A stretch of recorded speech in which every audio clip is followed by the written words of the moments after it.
You know, people say evolution is not a bad philosophy, but at the same time, it was Hitler's religion during the Third Reich in Germany. Hi, my name is Eric. In this next seminar, Dr. Hovind exposes some of the terrible things that have been done in the name of evolution. Because dictators throughout time have used the evolutionary ideas to support their brutal tactics.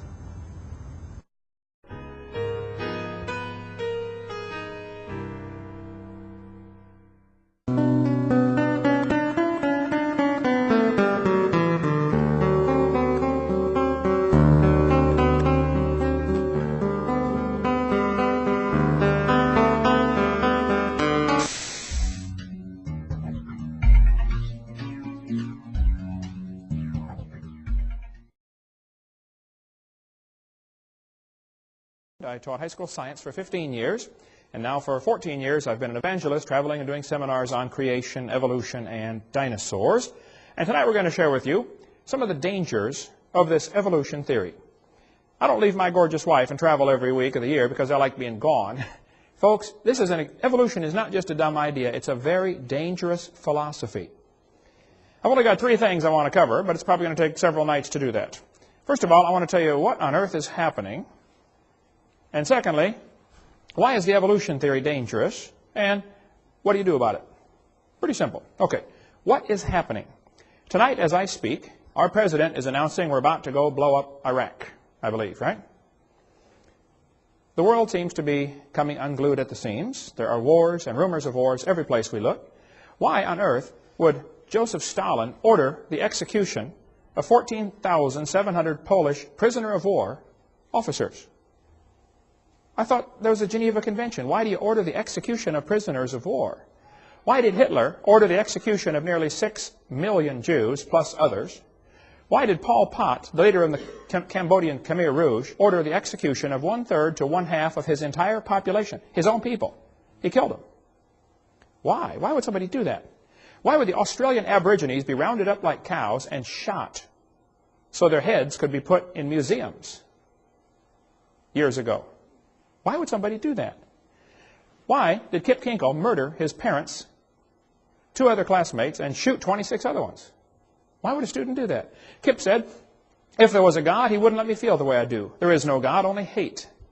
On May 21st, 1998, 15-year-old Kip Kinkle, a student at Thurston High School, that's in Oregon, near Eugene, allegedly entered the school cafeteria and fired more than 50 rounds from a semi-automatic rifle. 26 students were injured. 2 killed. Later, the bodies of his parents were found in his home. He was then arrested and taken to a police headquarters where he attempted to murder a detective during his questioning. Kip said, if there was a God, he wouldn't let me feel the way I do. There's no God, only hate. Why have we had nearly a 1,000% increase in violent crimes since I was a boy? I remember the days when you did not have to lock your house. We'd go off on vacation for 2 weeks. I never had a key to my house growing up. Never did have a key. I don't know if it even had one. You didn't need one in those days. Why would there be such a horrendous increase in unwed birth rates? And so much of our moral structure is just simply unraveling. What on earth is happening? Eric Harris and Dylan Klebold made a videotape prior to the Columbine shootings. On that tape, they said, talking about one of the football players, he doesn't deserve the jaw evolution gave him. Look for his jaw. It won't be on his body. These 2 boys were very strong believers in evolution. They did the shooting on Hitler's birthday on purpose. They shot Isaiah Shoals just simply because he was black. They shot Cassie just because she believed in God. Same thing with Rachel. What happened? Why would somebody do this? What's going on in our thinking? Well, the newspaper article in Columbine High School said, the clothes may give a clue to the thinking of these teenagers. The autopsy said one of the boys' shirts said natural selection on the front. Interesting. Textbooks used in Escambia County, Florida, this textbook, says evolution and natural selection go together. This textbook says natural selection causes evolution. Well, just what is this natural selection? Oh, you see, Adolf Hitler thought he would speed up the process by eliminating the inferiors. Hitler honestly thought he was doing the world a favor. So did Joseph Stalin. So did Pol Pot. Why do people do these things? So what is wrong with our thinking? Right after the Columbine shooting, almost instantaneously, 5 more students from within the Springfield School District were arrested for threatening to murder students. principals, or teachers. In the adjacent school districts, more students were arrested for violent threats, and in one case, an elementary school boy shot 5 of his classmates with a BB gun. Could it possibly be that what we're teaching them is causing this behavior? You know, what you believe determines how you behave. If you're raised up in a head-hunting society, and you're taught from the time you're a boy, if you go off to war and shoot somebody, you ought to kill him and cut off his head and eat the brains because you get his spirit. I mean, if you really believe that, guess what you're going to do when you go off to war? Your behavior is determined by your beliefs. What you believe determines how you behave. It's always been that way, and it's no different today. Could it be that this evolution theory is to blame? This textbook says you're an animal and share a common heritage with earthworms. Question. If evolution is true, how are the kids supposed to tell right from wrong? I spoke in a public school in Pennsylvania one time. A kid sat on the second row, and he said, "Mr. Hovind, I'm an atheist." I said, "Really?" He said, "Yep, there is no God." I said, "Well, tell me, son, are you sure?" He said, "Yep, I'm sure." I said, "Well, son, do you know everything?" He said, "No." I said, "Do you know maybe half of everything?" He said, "No." I said, "Okay, well, let's just pretend that you know half of everything. Is it possible that God exists in the other half you don't know?" Brand new thought rattled around in his brain for a while and got lost, I believe. I said, "By the way, son, if there's no God, how do you tell right from wrong?" He said, "Oh, that's easy." He said, "I determine what's right and wrong." He said, "I'm the God of my own universe." I said, "I'm glad to hear about that, son, because I'm going to shoot you in 5 minutes." He said, "You can't do that." I said, "Oh, yeah, I can. You see, I'm the God of my own universe." And I decided it's fine for me to shoot you. Question. Exactly how do we tell right from wrong? In the first couple of seminar tapes, we talked about a variety of topics like the Big Bang Theory, how it's a big dud. We talked about the Garden of Eden. And we talked about why the earth cannot be billions of years old, and why did the people live to be 900 years old before the big flood came. We talked about dinosaurs, and students are being lied to about dinosaurs. They did not live millions of years ago. And on tape number 4, we talk about a whole bunch of lies in the textbooks. Now here we're going to talk about what's happened in the last 150 years since evolution became a popular theory. What on earth is happening? And what you can do about it. We'll get to that eventually. We're going to review some of what we covered on tape number 4, some of the lies in the textbooks, and then go on into how it carries into some practical steps we can take. What do you do about it? We covered in the last sessions how that James Hutton wrote a book in 1795, and he said the earth is millions of years old. Now, during the late 1700s, most folks believed the Bible, and most folks thought the earth was about 6,000 years old, because if you add up the dates in the Bible, you're going to get about 6,000, 4,000 BC, not millions. So James Hutton came along and caused people to doubt the earth was 6,000 years old. Then, his book had a very strong influence on a lawyer from Scotland named Charles Lyell. Charles Lyell wrote a book in 1830. And in his book, he developed what we call today the geologic column.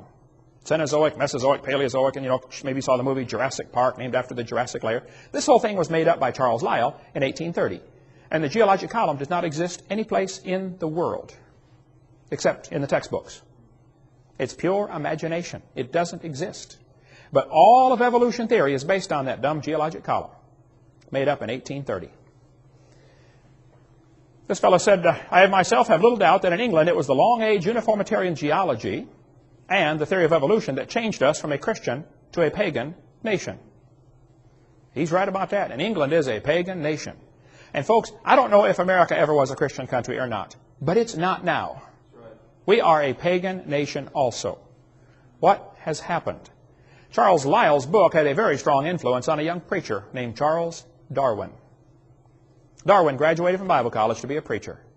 In 1859, after 22 years of writing, Darwin finally published his book, The Origin of Species. We'll get into more of that later, the real title to the book.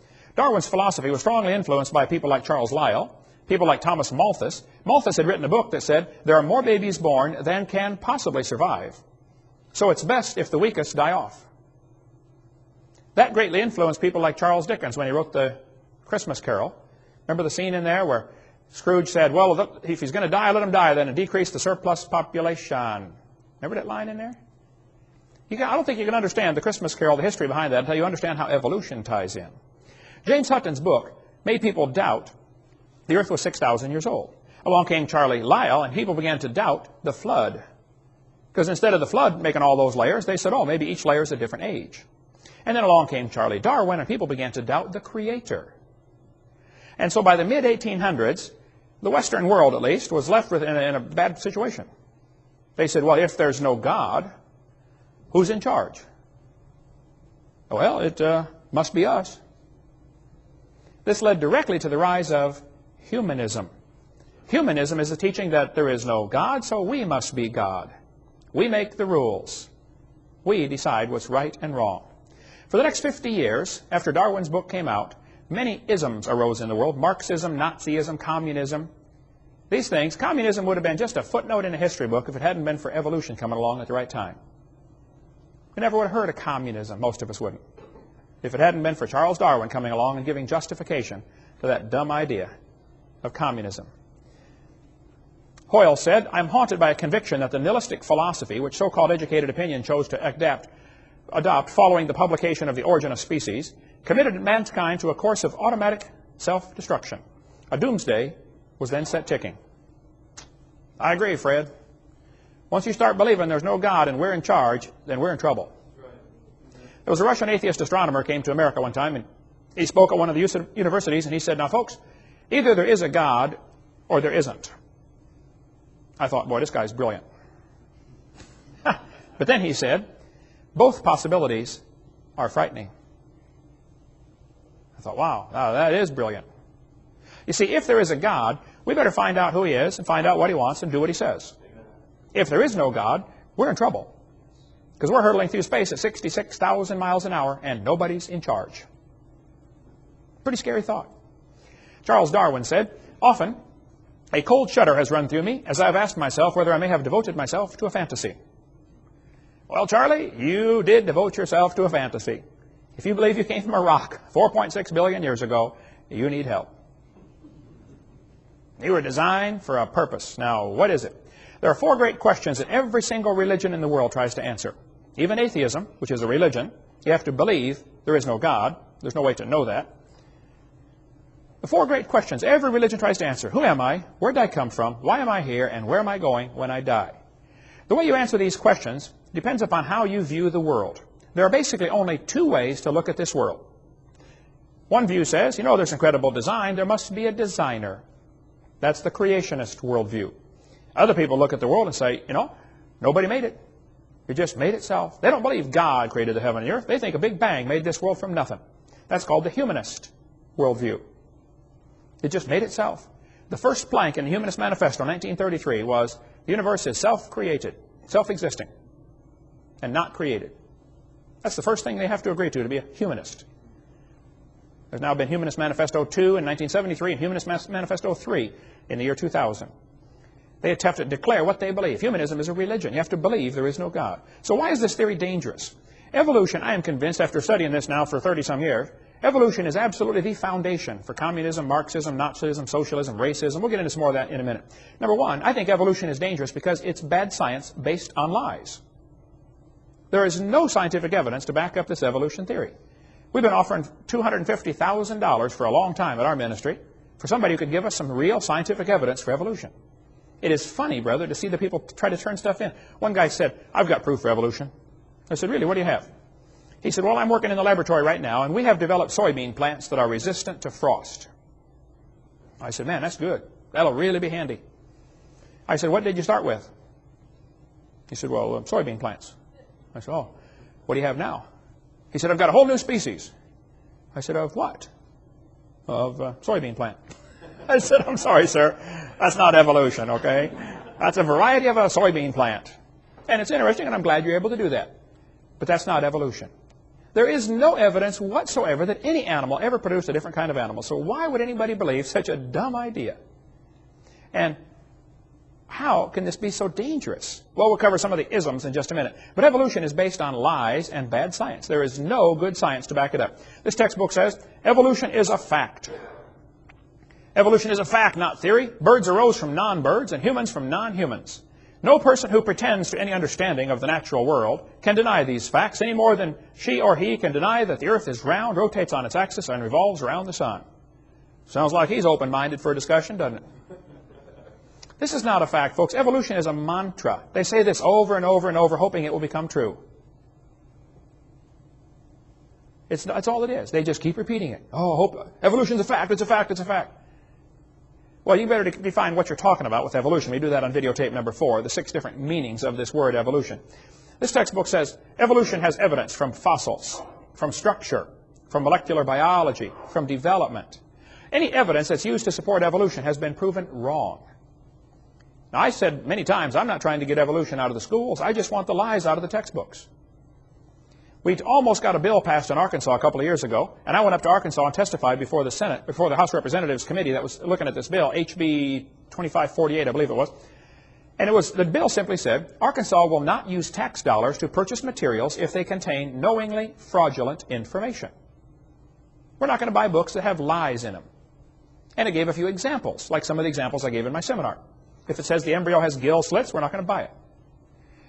I stood up and testified for 45 minutes before this committee.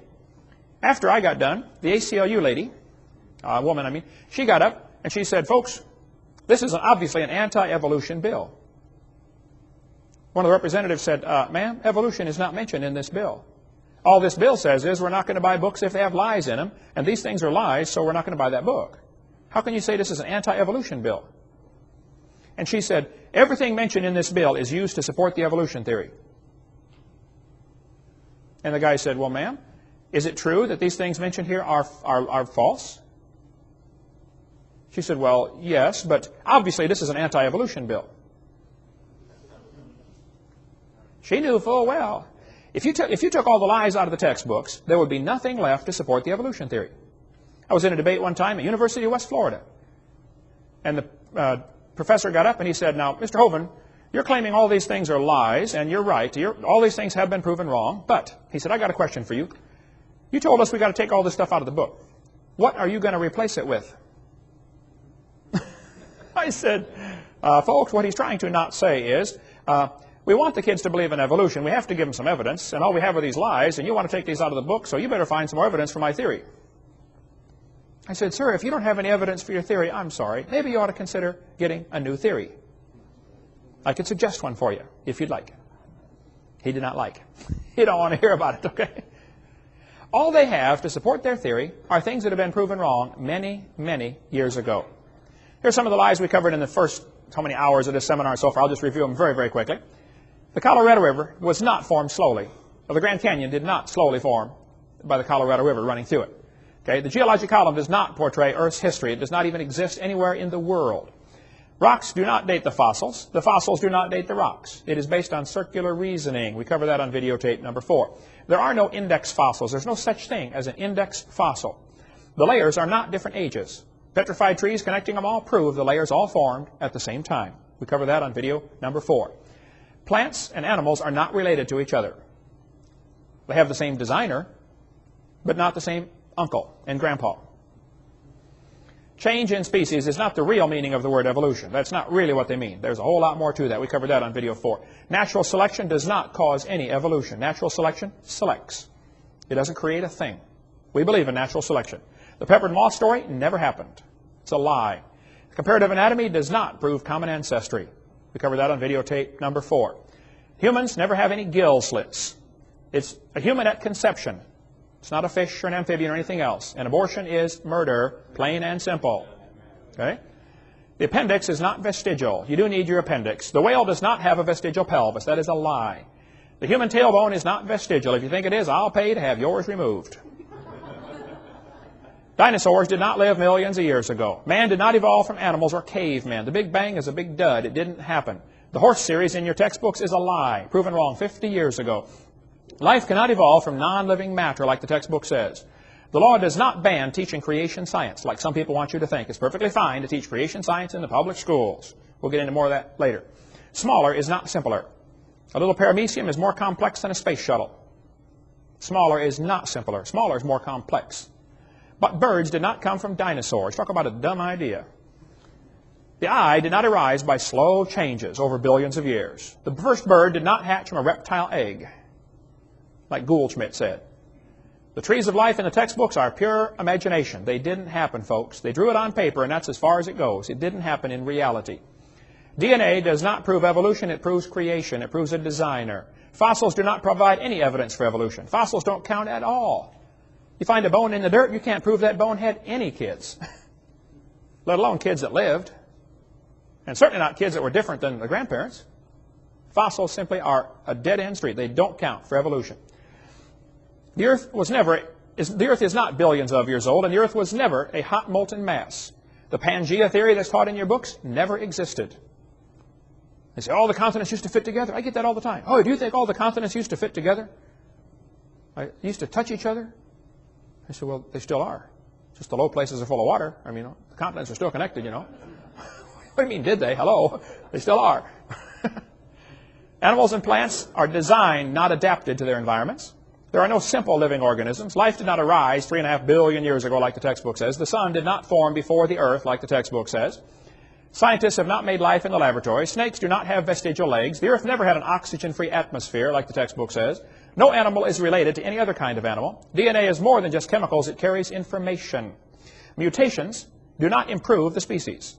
Similar bone structure does not prove a common ancestor. It proves a common designer. Amino acids do not prove relationships. Humans are not related to chimps. Darwin did not prove evolution. Textbooks do not teach kids to think critically. They teach them to not think at all. Arranging animals on paper does not prove a thing. Archaeopteryx is not part reptile. It's 100% bird. Feathers did not evolve from scales. It's not just the religious fundamentalists who disbelieve in evolution. Most folks disbelieve in evolution. Evolution is not a light which illuminates all facts. There is no evidence for the magnetic reversals at the ocean floor. The Constitution does not discuss separation of church and state. It does not discuss that. The Supreme Court did not ban creation. Let's give a little bit of the history of what really happened. In the 1800s, almost all the textbooks were thoroughly packed with information about creation, Christianity, godly teaching. Kids memorized Bible verses. I remember in public school in Illinois growing up, we memorized Bible verses and said prayer every morning.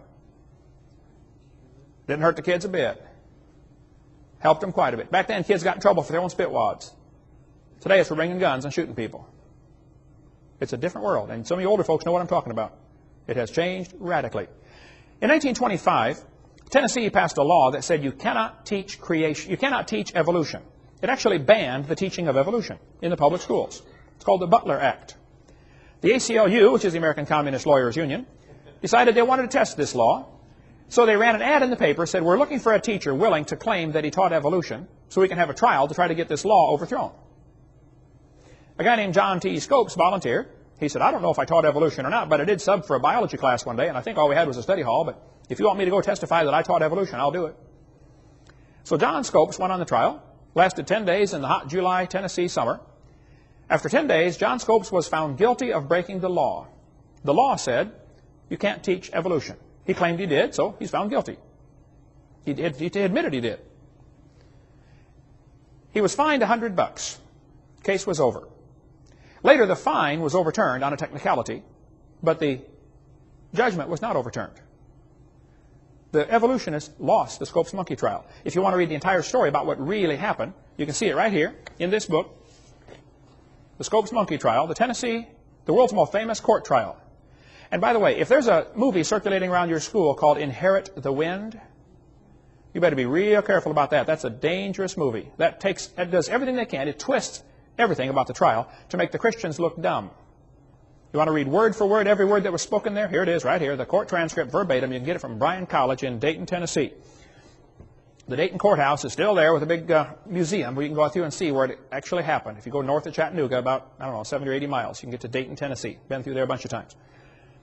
There's a good a good book expose about the Inherit the Wind movie that circulates around. And just about every year, this is shown in public schools here in Pensacola, where they try to teach the kids the Christians were dumb and they lost the trial.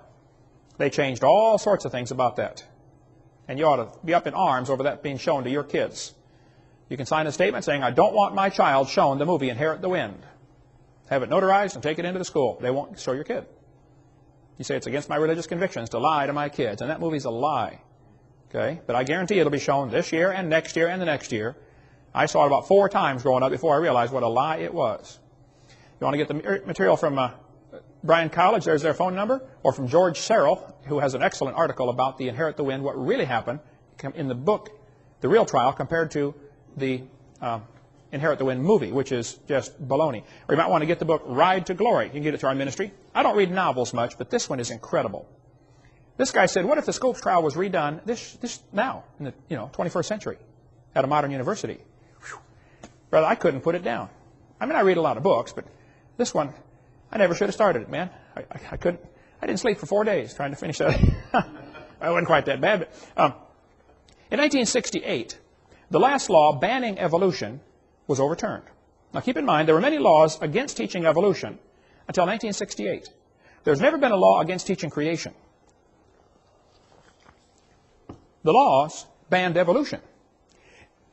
In 1980, the state of Arkansas passed a law and said, we want balanced treatment. If the teacher teaches evolution, they must also teach creation. Give it balanced treatment. The court in Arkansas, 8th Circuit Court, I believe, struck that down and said, nope, this law is unconstitutional. They didn't say you couldn't teach creation. They just said you can't demand equal time. And the atheists started going around saying, see, you can't teach creation. That's not what the law said. It's not what the court said. They never said you can't teach creation. They just said you can't require that the teachers teach creation.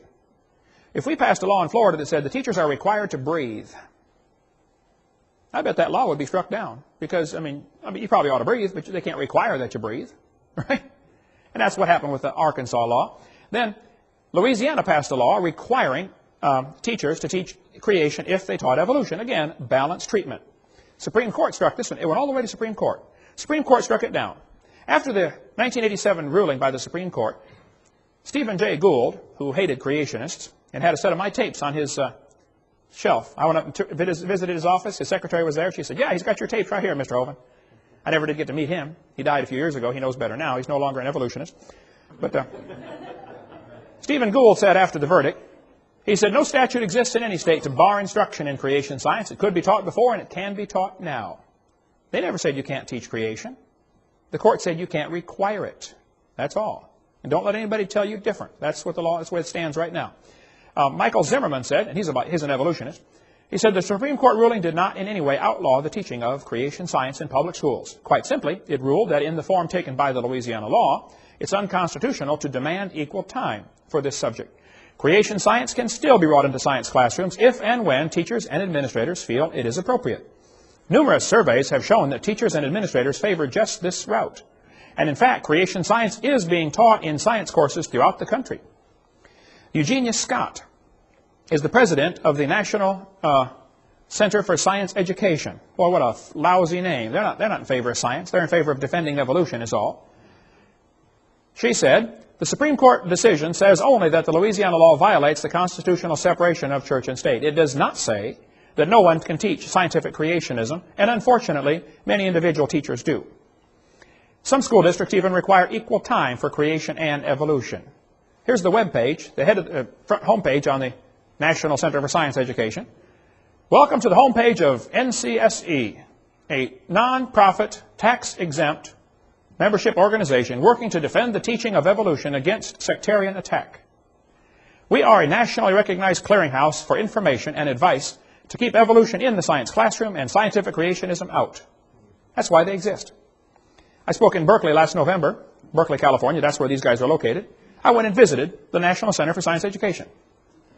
It's a little bitty storefront building. They had, I think, 4 or 5 employees, all crammed in this little building. I thought, this is the National Center for Science Education. Oh, yeah, property's expensive in Berkeley, I understand, Good place for them. I went in there. They didn't know who I was. I didn't tell them my name. I went in there. Hey, what kind of information do you guys hear? I used to be a science teacher. And they began giving me pamphlets and articles and stuff, Finally, one of the guys said, your voice sounds familiar. What's your name? I said, Kent Hovind. He said, I thought so. They taped a piece of paper on the floor. It says, Kent Hovind stood here. And I understand they won't walk on it. They walk around it. One of the guys came to all 10 hours that I lectured at Berkeley and asked me question after question after question. Look, these folks are not the enemy. Now, they do work for him, but they're not the enemy, okay? Satan is the enemy. They're just blinded, that's all. They're willingly ignorant, like the Bible says. But even the National Center for Science Education knows it's okay to teach creation if you want. William Provine said, teachers and school boards in public schools are already free under the Constitution of the United States to teach about supernatural origins if they wish in their science classes. Laws can be passed in most countries of the world requiring discussion of supernatural origins in science classes and still satisfy national legal requirements. And I have a suggestion for evolutionists. Include discussions of supernatural origins in your classes and promote discussion of them in public and other schools. Come off your high horse about having only evolution taught in science classes. The exclusionism you promote is painfully self-serving and smacks of elitism. Why are you afraid of confronting the supernatural creationism believed by the majority of persons in the U.S. and perhaps the worldwide? Good question. Why are they so afraid of this topic? I speak in public schools all the time. I'm telling you, some schools, though I can't get into, they are just absolutely afraid of having a creationist come in. There's no reason to fear. The fact is, most folks don't believe in evolution anyway. The fact is, there's no law saying you can't teach creation. Just go ahead. You don't know. It is against the law for the public school teacher to use tax dollars to try to convert the kids to be a Buddhist or Catholic or Baptist or something else. That is against the law. But it's not against the law to discuss creation. Provine said, shouldn't students be encouraged to express their beliefs about origins in a class discussing origins? If you're discussing origins, then let's discuss origins. But see, in the mind of the evolutionist, your answer must be naturalistic. Suppose I said, I want you to explain how computers came to be, but you cannot use man as your answer. I want a naturalistic explanation of how computers came to be. Well, you're dead in the water right up front because of the definitions I gave. And the evolutionist says we have to explain how the world got here, but we can't use supernatural as an explanation. Well, duh. And what we got here is like two computers arguing with each other. Does man exist? They can't see him, they can't touch him, they can't feel him. But he does exist. See, it's obvious the creator would be outside of the creation. He's above and beyond. He's not affected by what he created.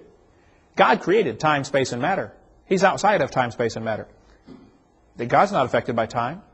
This is not 2003 in heaven. There's no time. And after we get to heaven, one of the first things you're going to do is flip your watch off and fling it over the side. You won't need that. There's no time there. We sing all these songs, you know, when we've been there 10,000 years. That's baloney. It's a good song, I like it, but we're not going to be there 10,000 years. We're just going to be there. Now, my brain can't handle that thought, but, you know, I can think about thinking about it. This public school teacher said, I'm a public school teacher, Mr. Hovind. I went to a conference today, and we were all given a new science textbook to use in the conference. It's called Sciences by Triffle and Hazen and John Wiley and Sons. On page 611, it said this: to what extent do you think that parents should have the right to decide which scientific theories and ideas are presented in schools? To what extent do you think parents ought to have the right to demand that opposing religious views be taught as well? Should the views of creationism, which are primarily based on one particular type of Christianity, be given special consideration? It's getting more difficult to say the truth all the time. The teachers now are being trained in sessions to how to handle creationists. I know this. They work very hard to make you feel like you are the only one complaining. When I went to meet the lady in charge of the science curriculum here in Pensacola, Florida, when I first moved to town, I've been complaining about some of the lies in the textbooks and the science curriculum, and she said to me, Mr. Hovind, you are the only person in the county complaining about this. I thought, there's what, 128 Baptist churches in this town, plus all the other flavors? I mean, what's everybody doing? Aren't we supposed to be the salt of the earth? Man, salt irritates. Go irritate somebody. That's our job. Teachers can teach creation science in the classroom if they want. There's never been a law against it. Not only can you teach creation science in the public schools, you can teach it right out of the Bible. There's no law against reading your Bible in public school or bringing your Bible to public school. Or you can teach or devote a class to religion, and you can have the textbook be the Bible. We know the effects what happened in '63 when the Bible was taken out and evolution was put in the schools, but we got deceived by the ACLU.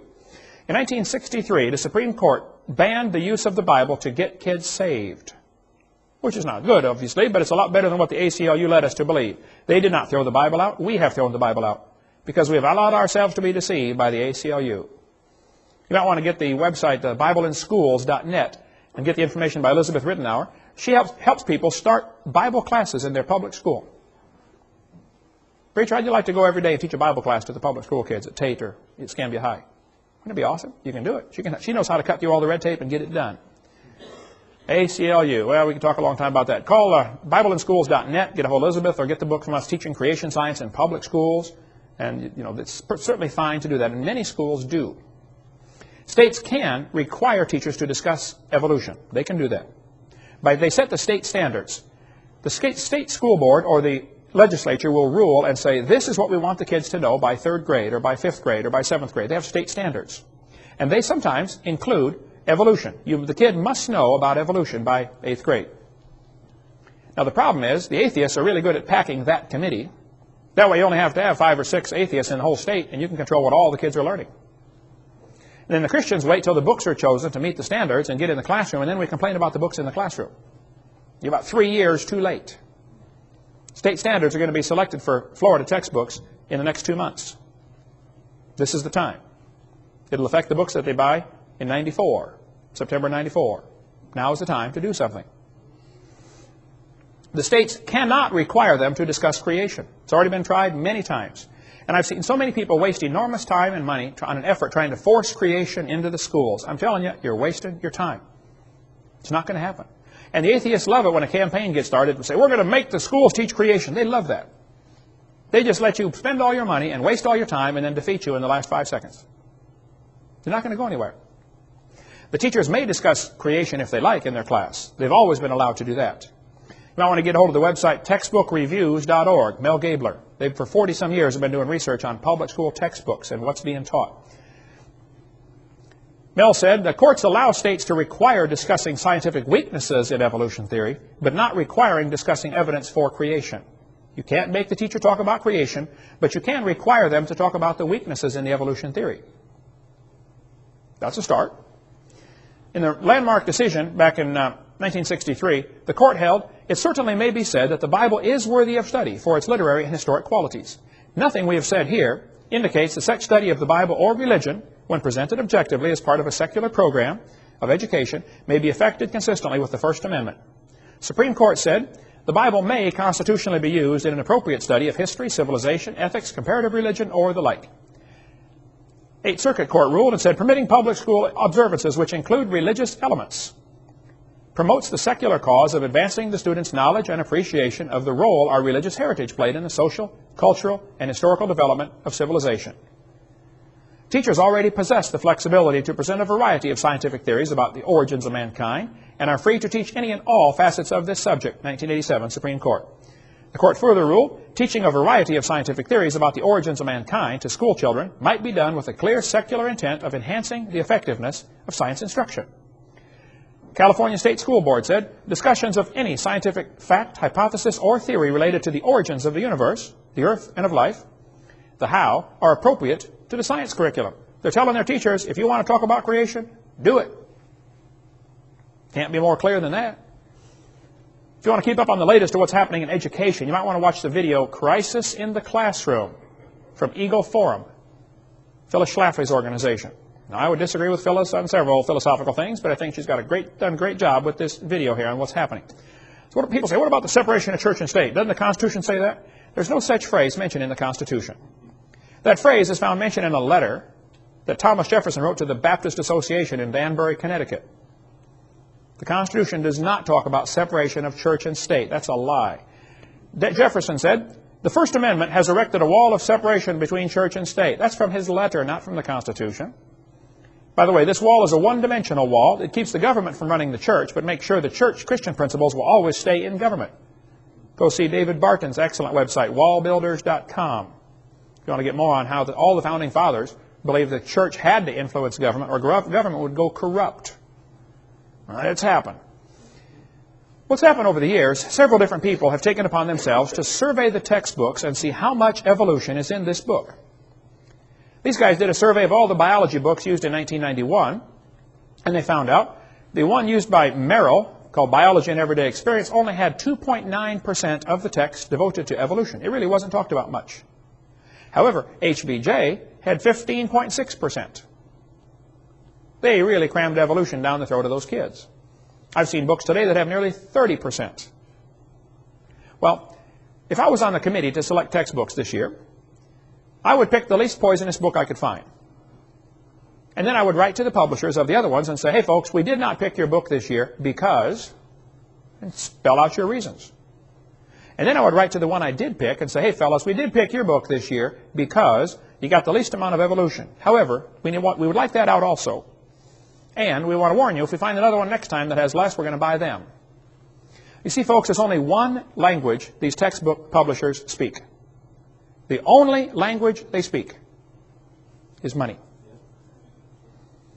Now, if you were the CEO at HBJ, Harcourt Brace Jovanovich, and you got letters from all over the country from people saying, hey, we did not buy your book this year because guess what you're going to do next year? Only language they speak, brother. If you want to get an excellent book on some of the lies in the textbooks to see what you ought to be watching for, get this one here by Jonathan Wells, excellent book on icons of evolution. Or you may want to get the book by the Gablers. They've spent 40 years discussing lies in the textbooks and what you can do about it. Excellent ministry in Longview, Texas. Go to textbookreviews.org or to crsc.org. They've got a newer review of the more modern textbooks. Mel wrote me a letter, said, Dr. Hovind, thank you for using our book. What are they teaching our children? You'll be interested to know that in the 39 years of work, we've never seen publishers so sensitive or schools so receptive to our textbook reviews and ranking. We're pleased to recommend Harcourt Scott Forsman Elementary Science. They are much less dogmatic on evolution than the others we reviewed. Mel says the publishers are scared to death of their letters of recommendation because they know the sales of those that aren't recommended plummet in the States. But here's what happens. They only work in Texas. Texas is one of the largest publishers largest buyers of textbooks in the nation.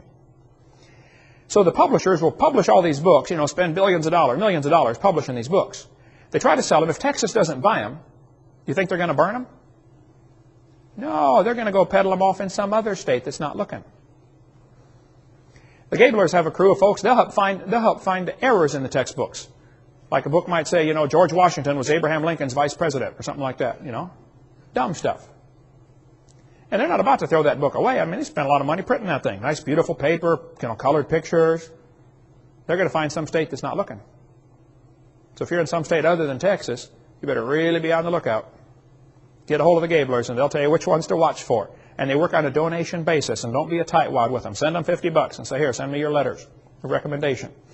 Adolf Hitler said, let me control the textbooks, I'll control the state. What's in these books anyway? And what can I do to fix this problem? Well, this chart shows how the atheists have rated the different states in America and how well they teach evolution. They think here in Florida we're doing a lousy job of teaching evolution. Yay. They think the folks in Minnesota, where I was yesterday morning, are doing a wonderful job teaching evolution. You ought to be ashamed of yourself in Minnesota. Get that junk out of your textbooks, okay? You can get creation materials and put them in your library. Bert Wagner, up in Iowa, knows how to cut through all the red tape and get this done. Get a hold of Bert and say, well, how do I get public schools to accept creation books?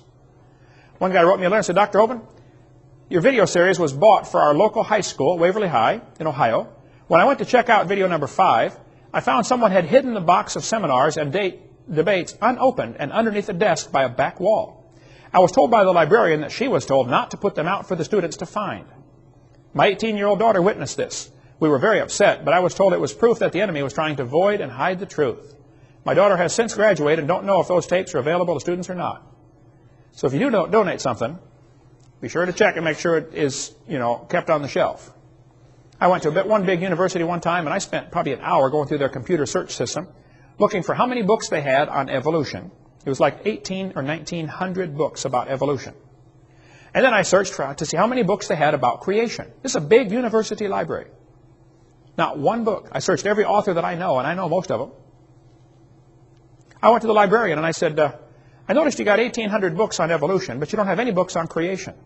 Why is that? She said, there is too a good book in here on creation. She said, I put it in here myself. It's from my church, the Watchtower Society.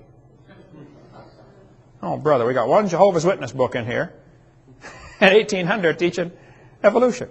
And then they brag about being a liberal university and giving the kids a liberal education. You're lying. A liberal education is when you look at all sides.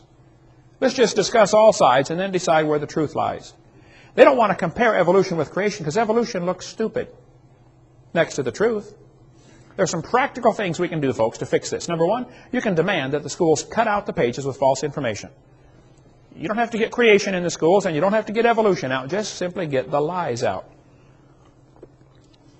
You can tell them you want them to glue the pages together, or you can at least put a warning sticker on the front cover saying, kids, the information on page 97 is not correct. Or, list the pages. I volunteered many times, and I'll do it again.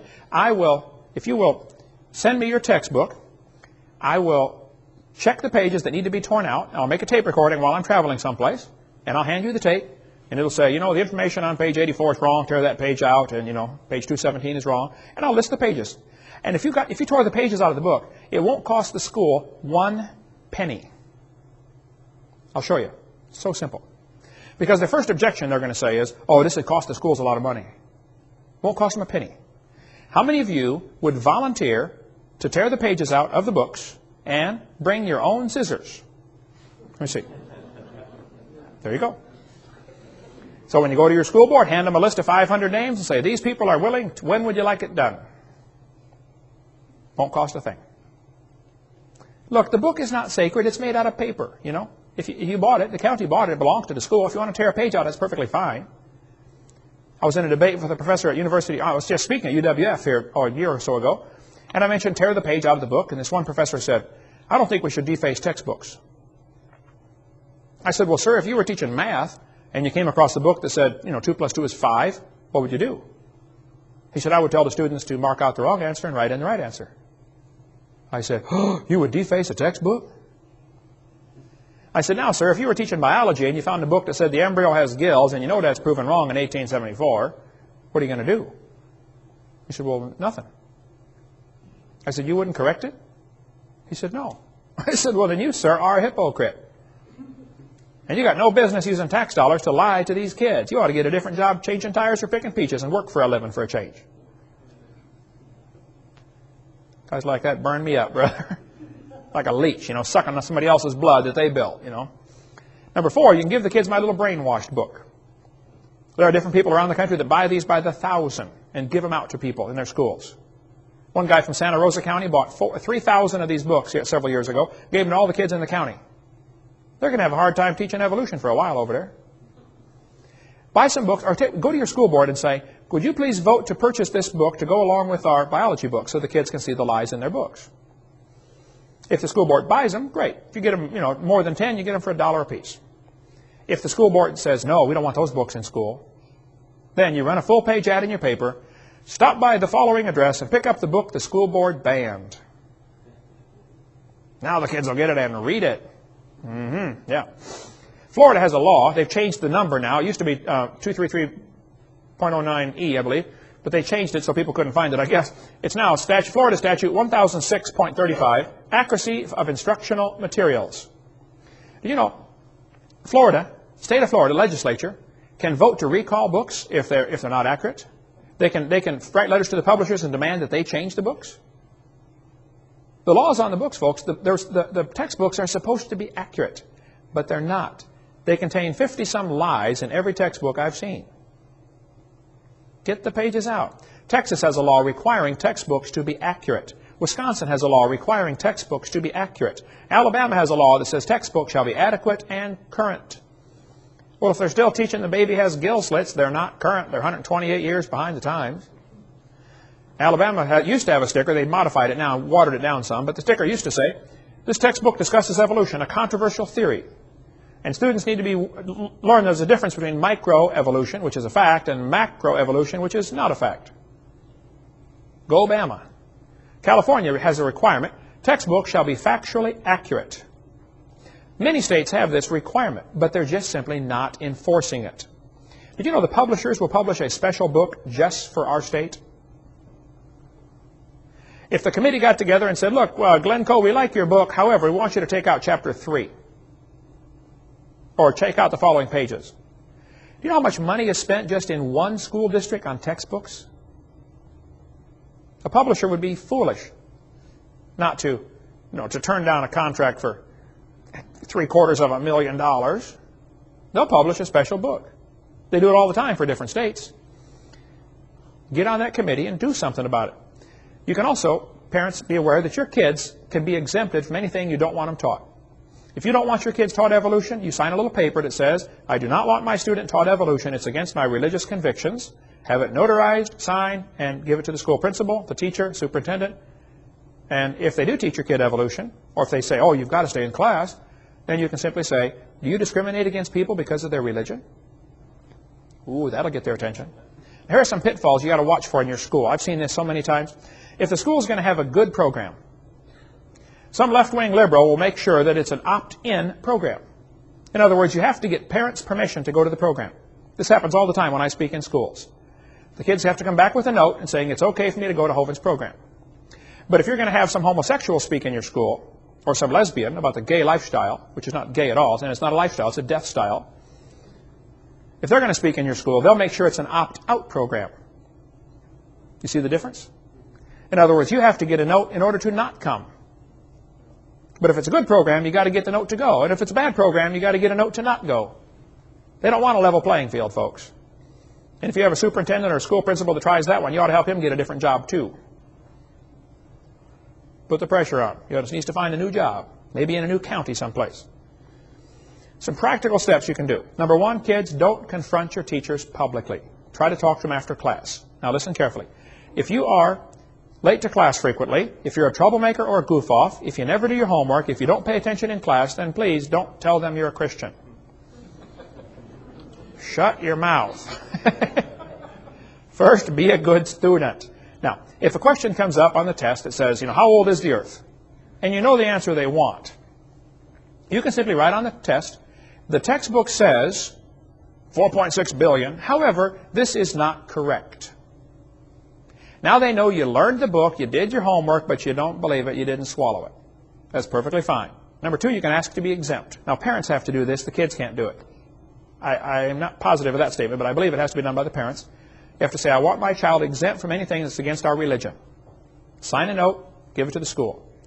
Look, if 40 or 50 or 60% of the class was standing out in the hallway, it wouldn't take the teacher long to figure out, we ought to just skip that chapter. I had one guy call me up one day, he said, Brother Hovind, my second grade daughter has watched your videotapes probably 50 times. She can quote them. I don't know why kids watch the same tape over and over and over and over. He said, my second grade daughter's teacher just called me. And she said, sir, every time I talk about something in the class having to do with evolution, your daughter stops me and says, teacher, that's not right. And the teacher said, I just want you to know, I'm going to skip evolution for the rest of the time this girl's in my class. My first thought was, yay, this is great. And then I thought, why are we sending second graders off to war? Why aren't the parents fighting this battle? The second grader ought to be able to go to class and read the book and believe what they're taught. Why are we allowing lies in the textbooks? Why are we allowing liars to teach? Don't lie to the kids. You can contact Joe Baker. He helps folks set up meetings on getting kids in their school fired up on to do something in their local school. Joe had me come speak at his high school in Pennsylvania. They had an auditorium, seats about 1,000 people. They had 1,500 people come. The principal was pulling his hair out, nervous as a cat, thinking the fire marshal's going to come, arrest me and throw me in jail, They turned away like 300 people at the door, said, no, you can't get in. And I spoke for over 2 hours at that public high school in Pennsylvania. Joe Baker arranged the whole thing, and he's been on fire for God ever since. Get a hold of him and say, what can I do in my school? If you're a public school student and you want to do something, Joe can help you get going. Some practical steps. You can give your teachers a video to watch at home. You can pray for them. Teaching is a tough job. My brother's in his 34th year. He said, Kent, it's not fun anymore. I can't wait to quit teaching. I'm sick of this. Teaching public school up in Illinois. My mom retired from teaching public school. You can invite your teachers to a creation seminar. You can have them call me with any questions. You can ask my secretary, Martha, sitting right there. I take questions all day long and half the night. I'll be glad to help. You can ask them to have a creation speaker speak in your public school. I've got a list of about 8 pages of names of other people that speak on creation. We'll be glad to get somebody to you as quick as we can. Some of you could run for school board. You could influence the textbook selection committee. You could pass or enforce the laws requiring books to be accurate. The Bible says the fear of man bringeth a snare. And we got a bunch of Christians that are scared to do anything for fear somebody might not like them. Duh. We're supposed to be Christians, They didn't like the disciples very well, or Jesus himself, did they? Our job is to do what's right. Leave the results up to him. Okay. You can try to convert the teachers or the students. You could write letters to the editor. That's what got my whole ministry started, brother. You and I were working together at the factory at M&A. Article came out of the newspaper that said dinosaur bones are found from 80 million years ago. And I wrote my first ever letter to the editor. I'd never written to the editor before. I said, these dinosaur bones were from the flood of Noah, 4,400 years ago. Well, man, you would have thought I shot the sacred cow. For the next 6 or 8 months here in Pensacola, I got called every name you can imagine in the paper. And I wrote letters back and forth, and other people wrote letters. And finally, the university asked me to come do a debate, and a couple churches asked me to come speak, and now it's 14 years later, and I got 30 people on my staff, and get, what, 20 calls a week, Martha, asking me to come? 55? It's crazy. There's a war going on. Get in. Amen. Find something to do. You could donate some creation books to your public library or public school library. We get calls and letters just about every week from somebody getting saved because they watched a video or read a book that they checked out of their public library. One of our videos. Donate some. You could educate others to use creation as a means of evangelism. Here's what the ACLU will do, though. They will threaten a lawsuit if somebody tries to teach creation. Now, they know they would lose, but it doesn't matter. The fact that it's going to be a lawsuit is going to be costly for the school. So the ACLU, knowing they'll lose, threatens to sue, and sometimes even sues. Knowing the school will back down for fear of not having enough money to defend themselves. They're winning by default. They claim teachers can only teach what is in state-approved curriculum. Well, that's a lie. The curriculum really starts when the classroom door closes. Every teacher knows that. And every teacher discusses things in their class that are not in the textbook. Come on, you can't teach otherwise. They claim teachers cannot correct the curriculum. That's a lie. They do it all the time. I taught math and science for years. I was always making corrections in the math book. They mislead people into thinking that evolution is a sacred part of science that's never to be questioned. They use peer pressure or ridicule to silence those who oppose lies in the textbooks. Now, if you're going to do something, you be prepared for opposition from the enemy. Satan protects his evolution theory with a vengeance. This is the foundation for all sorts of things. Roger DeHart, science teacher at Burlington Edson High School in Seattle, was told he could not inform students of errors in the textbooks just simply by passing out current science journals. If there's a current science journal that said this is wrong, he couldn't tell his students because in the book it said it was right. Some of these lies have been proven wrong 100 years ago. Kevin Haley, biology teacher at Oregon Community College, lost his job simply for exposing errors in the textbooks. Baylor University, formerly Christian University, fired William Dembski just because he advocated intelligent design. He said there must be a designer. Forrest Mims was a science writer for 20 years. He published in National Geographic, Science Digest, American Journal of Physics, 60 magazines and newspapers. He was denied a job as science writer for Scientific American simply because he was a creationist. Rod LeVake in Faribault, Minnesota, was reassigned because he doubted Darwin's theory. They said, we don't want you teaching evolution. We don't want you teaching biology if you doubt Darwin's theory. Dan Clark in Lafayette, Indiana, he quit because he was reprimanded for teaching an evolution alternative. The superintendent, Mr. Ed Eller, told him not to introduce creationism to this class. Well, Mr. Ed Eller, you need to get a different job. Our grass needs mowed once in a while. Come on down. We might put you to work if you're a hard worker. Okay? He said, I'm quitting. I'm not going to take this. There's all kinds of articles here. Dean Kenyon was a tenured professor in San Francisco at the university. He'd been teaching for years. He wrote books about evolution, how wonderful evolution was. He was the poster boy of the evolutionists. And then one day he got converted. And they fired him. But he said, hey, I got 20 years. You can't fire me. Oh, okay. They put him in as a lab assistant, washing test tubes. Had to go through a whole big lawsuit just to get his job back, simply because he doubted Darwin's theory. So don't think it's going to be an easy road. There's some things you can do. Cut the pages out. Get something done in your area. There's all kinds of practical steps. You can watch our video 4 for other stuff like that. All right. Why is this theory dangerous? It's dangerous because it's bad science backed up by lies. Number 2, it brings forth bad fruit. All the effects of evolution that I know of are evil and wicked. We teach the kids they're an animal. We teach them there's no moral standard. There's no absolute. What do you expect? This theory has led directly to the rise of communism, humanism, Marxism, Nazism, socialism. and the coming New World Order. The dangers of this evolution theory. Folks, it's not just dumb, it's dangerous. You're going to be shocked to see how many people have died because of this theory. Why did we fight the Vietnam War? Why did we fight World War II? Why was World War I fought? Why are we fighting against communism? How many people did Hitler kill? How many did Stalin kill? We'll cover all that tomorrow night. Well, let's continue now with what we talked about last night, about the dangers of evolution theory. We answered the question, or began answering the question, why is evolution a dangerous theory? We talked about the fact that it's bad science based on lies. Kids do not learn how to think when all they're taught is this evolution theory. It's like me asking somebody to explain how computers came to be, but you cannot use man as your answer. You have to give a naturalistic explanation. Well, you've already shut out the only logical answer. And the kids are in school are trying to learn how the universe came to be, but it can't be God. It's got to be something else. Well, you already shut out the only logical answer. So they're not learning how to think. It's a dangerous theory for science. It's a hindrance to the advancement of science, and it brings forth bad fruit. The Bible says an evil tree, every good tree which bringeth forth good fruit, but a corrupt tree bringeth forth evil fruit. A good tree cannot bring forth evil fruit, neither can a corrupt tree bring forth good fruit. Evolution is the foundation philosophy for humanism. The idea that man is God of the universe. The humanist philosophy is talked about in Romans chapter 1. It says, they did not like to retain God in their knowledge, so God gave them over to a reprobate mind, to do those things which are not convenient. You ought to read all of Romans chapter 1 and see the steady slide people go down once they reject God as the Creator. This fellow said, do humanists believe in a supreme being? Emphatically, yes. That supreme being is man. Humanists have no knowledge of any being more supreme. Well, I would be glad to introduce them to one if they'd lie. I know one. Amen. It's a whole lot more supreme. I mean, can you imagine if the infinite God could fit in your little 3-pound brain?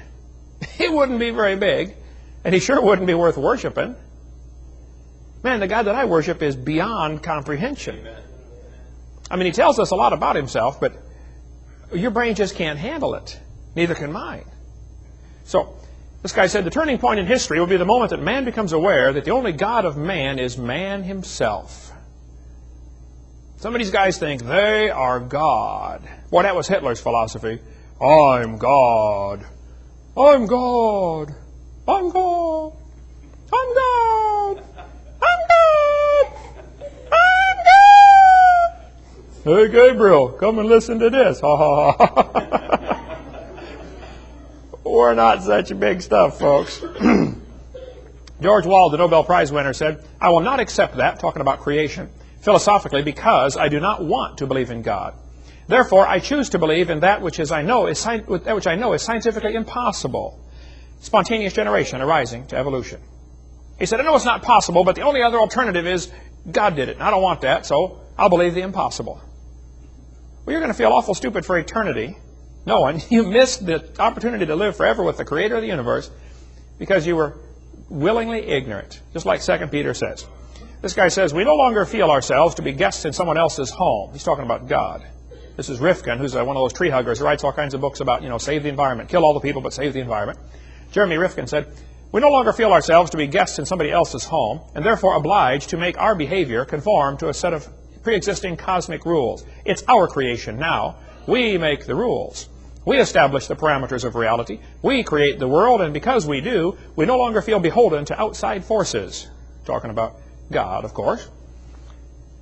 He said, we no longer have to justify our behavior, for we are now the architects of the universe. We are responsible to nothing outside of ourselves. So we are the kingdom, the power, and the glory forever. Wow, is right. The Bible said in 2 Peter, in the last days, scoffers would come that would be willingly ignorant of how God made the heavens and the earth was standing into the water and out of the water. We cover all that on video number 2. The Bible says the scoffers are going to be walking after their own lust. You know, the only reason people reject God is because of their lust. There's no scientific reason to reject the Bible. There's no scientific reason to reject the creation account. There's no scientific reason to reject the idea that there's a creator. But some people just don't like the idea of God telling them what to do. The idea of God chaps their hide. Well, I tell them they better get some Vaseline, man. They're going to need it because we're going to be judged by the very God you don't believe in. This guy says, We take the side of science in spite of the patent absurdity of some of its constructs, in spite of its failure to fulfill many of its extravagant promises of health and life, in spite of the tolerance of the scientific community for unsubstantiated just-so stories, because we have a prior commitment, a commitment to materialism. He said materialism is an absolute. We cannot allow a divine foot in the door.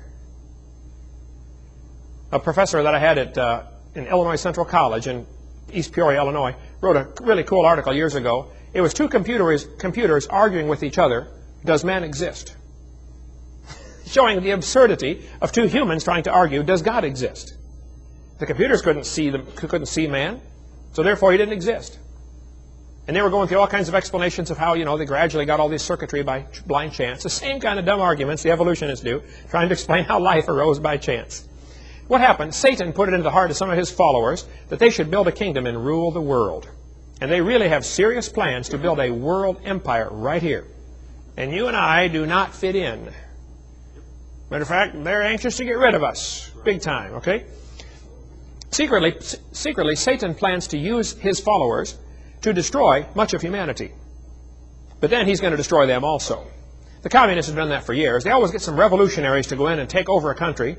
And the first thing the communists do when they take over, they kill the revolutionaries that killed everybody else because they can't trust them.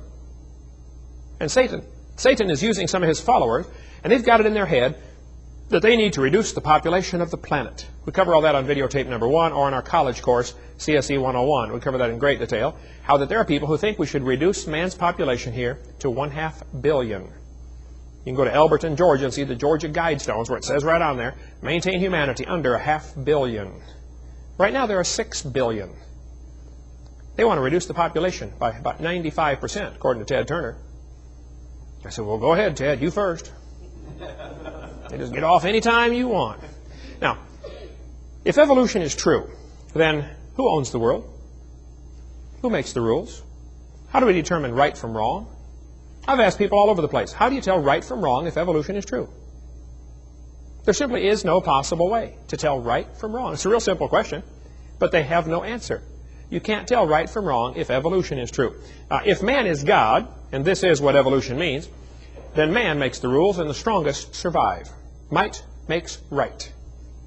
There's no way to tell right from wrong. I had a professor tell me one time, there are no absolutes. I said, are you absolutely sure? Blew his little brain. Now let me think for just a minute. How can I be absolutely? Yeah, of course there are absolutes. Kids today are wandering around in this world with no moral anchor because they don't know right from wrong. They really don't. There simply is no way to tell. Now, folks, there's a war going on, and you're going to have to decide which side you want to get on. You can't be neutral in this one. During the Civil War, this one fellow decided he did not want to get involved. By the way, it's not the Civil War, it's Abe Lincoln's War. Another long story. We should cover that on CSE 103, okay, the college class number 103. During the Civil War, though, this guy decided he didn't want to get involved. So he put on a Yankee jacket and rebel pants. Said, both sides will leave me alone now. Well, after the battle, he was found dead. His Yankee jacket full of rebel bullet holes and his rebel pants full of Yankee bullet holes. Folks, there's a war going on. You might as well get on one side or the other. Just give it all you got. Give it to your general. Okay? You just say, Lord, here I am, reporting for duty. What would you like me to do? Here's the problem, as I understand it. There's a war going on between Satan and God. We are the battlefield. People are going to get hurt. People are going to get killed. You better just get on one side or the other. The decision is very simple. You just decide which side you want to be on and then do whatever your general says. If you want to serve the devil, you just go ahead. If you want to serve God, come on. It's wonderful. Henry Morris has a tremendous book on this topic, The Long War Against God. If you want to understand the history of the evolutionary conflict, this one is awesome. There's another one, I don't know if it's a close second or maybe a tie with this one, called In the Minds of Men by Ian Taylor. One of the best books I've ever read, covering the whole history of this. Why do people think this way? And I encourage people to read good books. Now, kids, you're going to be the same person you are 20 years from now as you are right now, except for the books you read and the people you meet. Shut off the TV once in a while and read some books. There are many good books that will influence you forever. Man, I've read books that just changed my life, brother. You come across some, it's like, wow, you're just a different person from then on. Now, the Christians have an incredible advantage in this war. I read the last chapter. we win. Amen. Now, between now and then, it's going to get pretty bad. We're going to cover some things tonight about the New World Order. It might be a little scary. Folks, you don't need to get nervous. I read lots of books about the New World Order. I think I have a fairly good grasp of what's going on. I read about the microchip and all kinds of things happening, and I see the world events, and then I go to sleep. Because Psalm 2 is a great tranquilizer for that. We cover a whole lot more on the New World Order on our CSE class of 103 for college, 4 different college courses that we offer. You can call our website for that. We're going to trace a little bit of the history of the conflict and then tell you what you can do about it. Practical things you can do for your general. God created the world. He owns it, and He makes the rules. The Bible says the earth is the Lord's. If you don't like it, then go make your own world. But He owns this place. About 6,000 years ago, probably within the first few hundred years after the creation, Lucifer decided he wanted to be God. There's no possible way Lucifer fell from heaven before the creation. We cover all that on videotape number 2 about the gap theory and the day-age theory. Satan could not have fallen before the creation. So sometime after the creation, maybe 100 years, Lucifer decided he wanted to be God. So God created the world. Satan rebelled against God and tried to destroy His creation. That's the subject of this session. First of all, it appears that Satan wants to do at least 3 things. He wants to make mankind wicked, so God will have to destroy them. Satan made everybody wicked in the days of Noah, and God had to kill them all but Noah and his family. So Satan works very hard to make people wicked just so that God will have to destroy His creation. That's one of Satan's goals. Number 2, he wants to convince some men to destroy other men. You guys like Adolf Hitler thinking they ought to kill the Jews, and guys like Pol Pot thinking they ought to kill the Cambodians. I mean, people think they ought to kill everybody. You got guys in the Taliban think they ought to kill anybody that won't convert to Islam. And by the way, the Quran clearly teaches if a person will not convert to Islam, they should be executed. We cover all that on video number 7. Now, praise God for the people that are trying to reach the Muslims, and they need the gospel like everybody else. But they're in the middle, they're absolutely brainwashed with the silly idea that if they're a good, faithful member of the Islam, they get to go to heaven and get 72 wives. They never thought about the 72 mother-in-laws. They're having to feed them 72 wives. Talk about it, we could get off on a long rabbit trail. We're going to do a whole videotape someday just on the dangers of Islam and that teaching. Now, the people can be saved and make great Christians. And God loves them, but He hates what they believe. They've been duped. You ought to get the book that we sell in our bookstore called The Prophet. If you want to understand the history of the Muslim church and how it got started, it'll scare you when you realize who started it and why. Get into that some other time. Number 3, Satan wants to keep as many people from hearing the gospel as possible. And that's where the evolution theory comes into the textbooks. The kids have an alternative explanation for how the world got here, so they never even consider looking for the real creator of the universe. Satan's used many different people and methods to accomplish his goals. He makes men think he is God, makes man think he is God, and makes the rules. Satan knew this would lead to genocide. Once people think they're in charge, well, then they decide they're going to rearrange the world the way they want it. So we're going to kill those that we don't want to be here. Ezekiel 28 tells about Lucifer. It says, "Thou wast perfect in the day that thou wast created, till iniquity was found in thee. The heart was lifted up because of thy beauty. Thou hast corrupted thy wisdom by reason of thy brightness. God said, I will cast thee to the ground. I will lay thee before kings, that they may behold thee. How art thou fallen from heaven, O Lucifer, son of the morning? How art thou cut down to the ground, which didst weaken the nations?" You know, this battle is really Satan versus God. It's not, us versus them or cowboys versus Indians. It's Satan versus God. That's what it really boils down to. Isaiah tells us that Satan said, "I will ascend into heaven. I will exalt my throne above the stars. I will sit upon the mount of the congregation in the sides of the north. I will ascend above the heights of the clouds. I will be like the Most High. Yet thou shalt be brought down to hell, to the sides of the pit. They that see thee shall narrowly look upon thee, and consider thee, saying, Is this the man that made the earth to shake, the earth to tremble, and did shake the kingdoms, that made the world as a wilderness and destroyed the cities?" Judgment Day, we're going to stand before God, and we're going to see Satan get ready to cast into hell. We're going to say, this is it? That's it? How many saw the movie Wizard of Oz? Remember when they finally realized it's a little old man behind the curtain pulling those levers? That's it? That's Oz? That's where we're going to feel when we see Satan. You got to be kidding. That's it? When I went to Massachusetts, first time to speak at a church up there, I went to see Plymouth Rock, where the Pilgrims landed, and we walked up to this little pavilion, and the preacher said, "Well, go ahead and say it." I said, "Say what?" He said, "Say what everybody says when they see Plymouth Rock." I said, "That's it?" He said, yep, that's it. That's what everybody says. It's a rock about this big with a date on there, 1620, you know. That's it, yeah. We're going to look at Satan and say, that's the one that made the nations tremble? You got to be kidding. And the people who are going to go to hell for eternity are going to feel awfully dumb, realizing they got deceived by such a simple process. They were so blinded. How many of you have ever been fooled and you felt just real stupid afterwards? You ever do that? Like a duh, how could I be fooled by that? That's the way folks that go to hell are going to feel. Like, wow, you got to be kidding. Satan is making his plans to rule the world, like Pinky in the Brain. God's up in heaven laughing about it. Now look, when you get all nervous about the New World Order, just read Psalms chapter 2. It's a great tranquilizer. Psalm 2 said, why did the heathen rage and the people imagine a vain thing? The kings of the earth set themselves, the rulers take counsel together against the Lord, against his anointed, saying, let us break their bands asunder and cast away their cords from us. He that sitteth in the heavens shall laugh. You know, they've got plans for a new world order. They really do. They have plans for an electronic currency where you can't buy anything without a chip in your hand or in your forehead. Plans are coming soon. There are plans to control the planet. They want to control the food. They want to control the population. They want you to get a permit to cut your grass and cut down a tree on your property. They got plans to rule the world, folks, and it's serious. God's laughing about the whole thing. They're planning to build their kingdom. Got to read the book of Daniel and see how this kingdom's, how that God tells the whole history right there. Nebuchadnezzar was the head of gold, you know, the nearly pure kingdom, absolute authority, then the silver chest and arms, and then the belly and thighs of brass, and the legs of iron, the Roman Empire.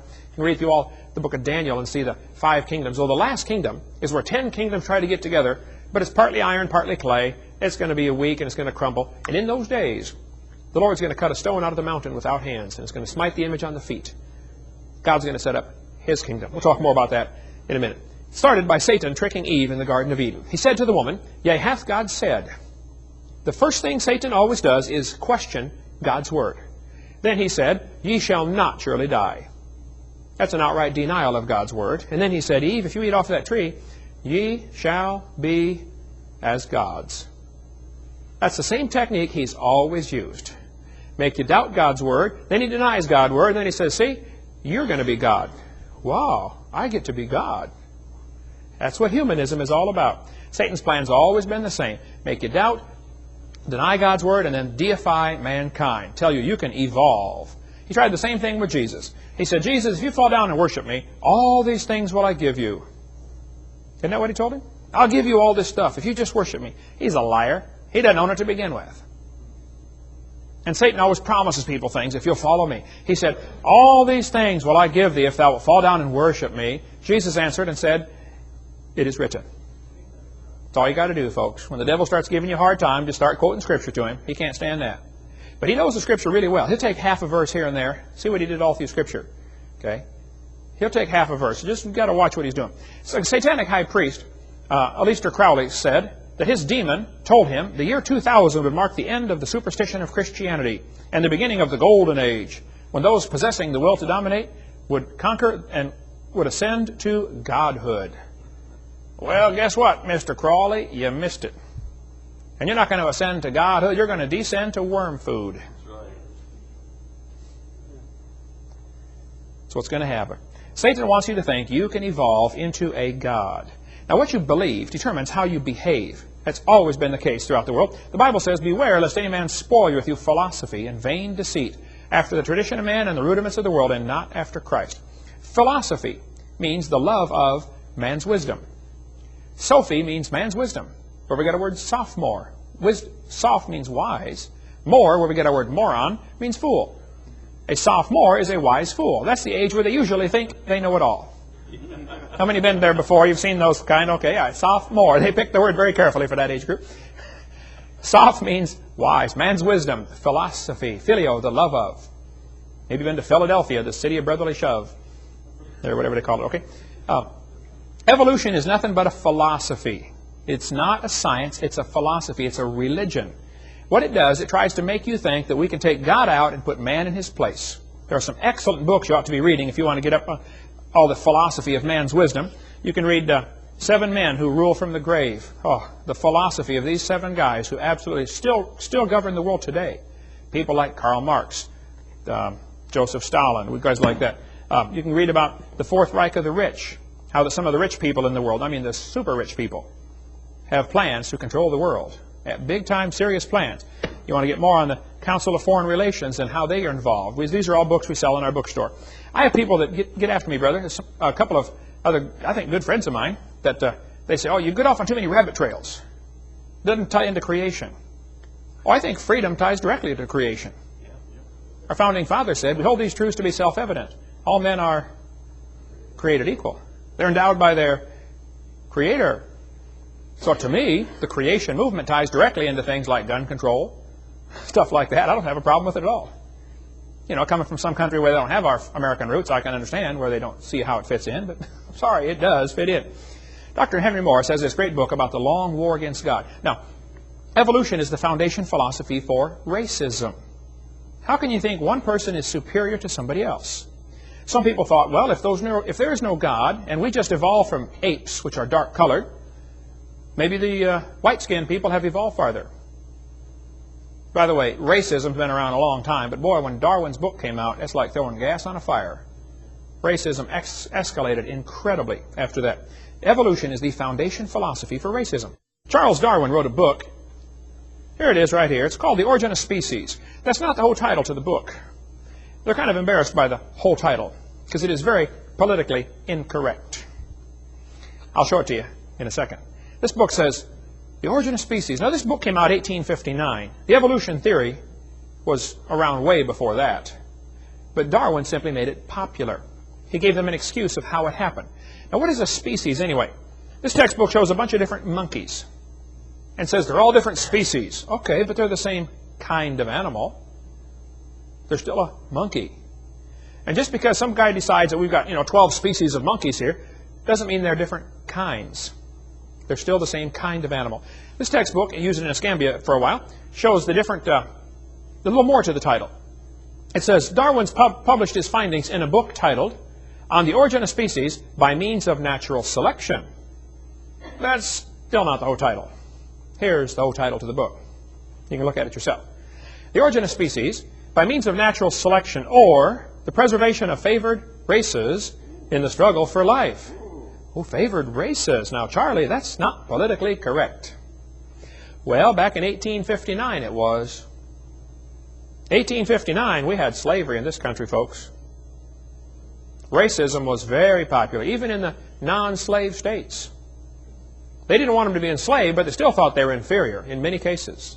Darwin thought natives were just advanced animals.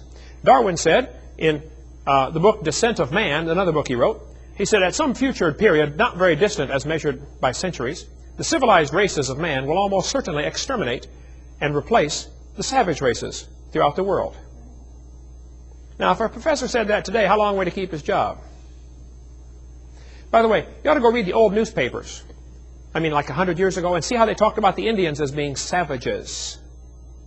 They always referred to them as savages, like they're inferior somehow. Darwin said in his book, thus from the war of nature, from famine and death, the most exalted object we are capable of conceiving, the production of higher animals, directly follows. See, Darwin's philosophy was messed up. He thought the more war, the more famine, the more death you have, the faster things evolve. The question is really very simple. Did man bring death into the world? Or did death bring man into the world? Could not be more opposite. Darwin's philosophy says death brought man into the world. Now, you have to understand, in 1859, when this book came out, slavery was legal in many parts of the world. By the way, there's still slavery going on today in many parts of the world. Okay? Negroes were bought and sold like cows. You owned them like property. You could do with them as you please. They had absolutely no rights. Now, Henry Fairfield Osborn, who was the curator at the American Museum of Natural History, said, the standard of intelligence of the average adult Negro is similar to that of the 11-year-old youth of the species Homo sapien.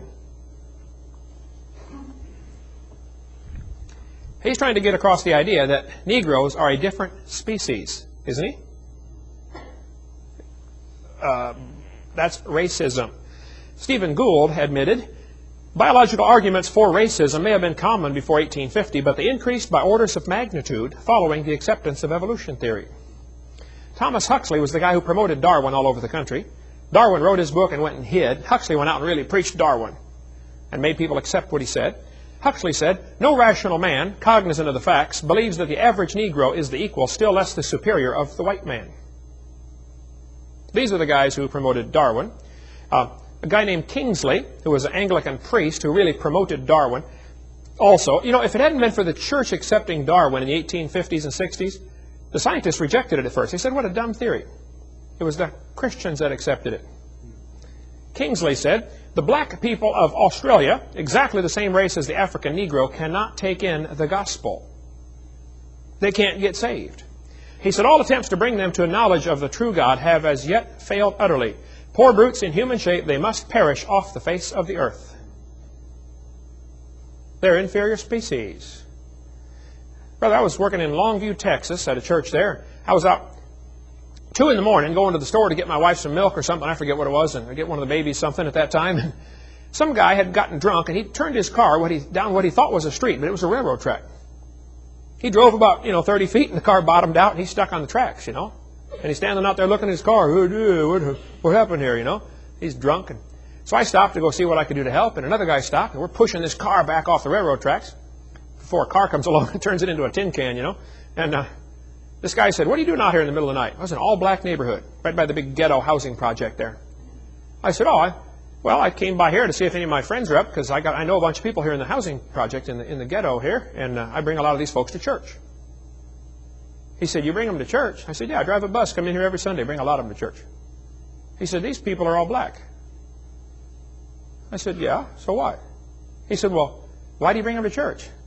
I said, well, I try to get them saved and, help them learn the Bible and go just like Jesus told me to do. He said, what do you mean get them saved? They don't have souls. I said, are you part of the KKK? He said, yeah, how'd you know? Oh, just a lucky guess,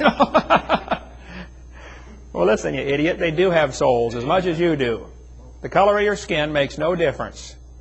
In Part 7, we talk about where the races come from. There aren't any races. There's one race called the human race. Now, there are different skin colors. I can show you different skin colors of cows, too. Black cows, brown cows, and white cows. But they all look the same in the meat locker. And they all taste the same on the hamburger, okay? And all humans are the same, regardless of the color of their skin. Here's the Mormon Church's teaching, though, about Negroes. The Mormon Church teaches Negroes in this life are denied the priesthood. Negroes are not equal with other races. It's the Lord's doing. It's based on His eternal laws of justice and grows out of a lack of spiritual valiance of those concerned in their first estate. When I was living over on Burgess Road, I had 2 Mormon missionaries come knock on my door. They said, Mr. Hovind, we'd like to talk to you about the Lord. I said, that'd be great. Which Lord would you like to talk about, yours or mine? They said, we worship the same God. I said, no, we don't. I said, tell me, fellas, does your God have a body like mine? They said, oh, yeah. I said, well, my Bible says God's a spirit, and they that worship Him must worship Him in spirit and in truth. See, if He has a body, He can only be in one place at a time. But if He's a spirit, He can be in all places at all times, simultaneously. I said, does your God live on the planet Kolob, K-O-L-O-B? They said, yeah, we believe He does. I said, does your God have thousands of wives? They said, yeah, we believe He does. I said, does your God have normal physical relations with those wives and beget spirit babies in heaven? They said, yeah, we believe He does. I said, now, do you guys believe that if the spirit baby is a valiant spirit baby, if it's a good spirit baby in heaven, when it comes to earth, it gets a white-skinned body? But if it's a bad spirit baby, it gets a black-skinned body. Is that what you believe? They said, well, you're not supposed to know that, but yeah, that is what we believe. By the way, that is what they believe. I said, now, fellas, let me see if I understand this. Now, your God in heaven supplies a spirit baby for every human baby born on earth. Is that right? They said, that's right. I said, okay, fellas, now listen. I know you have the little tag that says elder, even though you're 17. But I said, fellas, I've been married 30 years now. I got 3 kids. I've got grandkids. I taught biology and anatomy. I used to raise hamsters. I said, did you know there are 2 babies born every second? 2 per second. 24 hours a day, 7 days a week. I said, and your God supplies a spirit for every one. When does He get time to answer your prayers? Boy, they knocked the dust off their feet, and I guess I was anathema from then on, because they never came back, brother. I don't know. I wanted to talk to them some more, but they didn't want to talk to me no more. That's a dumb idea that you can black spirit babies up in spirit babies in heaven. This is dumb. This is crazy. Okay? It's not true. We're all equal. This Mormon apostle said, In a broad sense, caste systems have their root and origin in the gospel. It's by divine decree. He said, Cain, Ham, and the whole Negro race have been cursed with black skin, the mark of Cain. That is just silly, okay? This Mormon apostle said, if there's one drop of Negro blood in my children, as I've read to you, they receive the curse. The curse of black skin. That's dumb. He said, shall I tell you the law of God in regard to the African race? If the white man who belongs to the chosen seed mixes his blood with the seed of Cain, the penalty under the law of God is death on the spot. This will always be so. By the way, you ought to read the book, The Secret History of the Mormon Church. Get the phone number there. Go to the website, UTLM, UtahLighthouseMission.org. You want to get all the lowdown on how the Mormons have killed people for trying to leave the Mormon Church or for marrying someone who's not the right color. Now, I know I'm in the South, and I preach the same message all over the South. But if you think you're superior because of the color of your skin, you're wrong, you're stupid, and you're not right with God. Amen. Okay, I have brought thousands of black people to the Lord, and I intend to keep doing it, okay? And they're going to be in heaven whether you like it or not. But during the slave trade time in America here, the slaves were packed onto ships and brought over like cows. I mean, it was common for 20% of them to die. They would bring them on the ship and chain them to the deck, and that's where they stayed for 2 or 3 weeks. I mean, they ate, slept, and went to the bathroom, same place, for 2 or 3 weeks. They didn't get up. Brought them over. Miserable, miserable conditions they brought them into, and then sold them over here like cows. Now, praise God for the good people who tried to take care of them. You know, some people really were good to their slaves. But the whole concept of slavery is based on the idea that one person is superior because of the color of his skin or because of what he believes. This is goes right back to the evolution teaching. Now, some people thought the Aborigines from Australia were inferior because they have bigger jawbones, which is true. Their jaws are bigger. If you study the jaw of an Aboriginal, the bone structure is heavier. And people say, see, that's proof of evolution. No, it's not. The Aborigines are a nomadic society. They don't want to carry a toolbox around. So they carry the minimum with them. And when they get to where they got to go, they have to make their own tools again. And they use their teeth as a vice. They're constantly using their jaws as well as their hands, anything they've got, okay? And any bodybuilder will tell you, the more you build your muscles, the bigger the bones grow. So a person who's always using his jaws as masseter muscles is going to end up with bigger bones in response to that. After a lifetime of using your teeth like they do, you're going to have big jaw bones. It's got nothing to do with evolution. But somebody noticed this back 150 years ago and said, wow, the Aborigines have bigger jaw bones. So they went over and began robbing the graves of the Aborigines to get their heads for museums to be demonstrations for evolution. They treated the Aborigines awful. If you've seen the movie Quigley Down Under, where he brought people over there just to shoot the Aborigines, that kind of stuff really happened. They thought they were just, you know, an animal. These two folks went to Australia to collect specimens for museums. Interesting story here in Creation magazine. They said right here, a New South Wales missionary was the horrified witness to the slaughter by mounted police of a group of dozens of Aboriginal men, women, and children. 45 heads were then boiled down and the best 10 skulls packed off for overseas.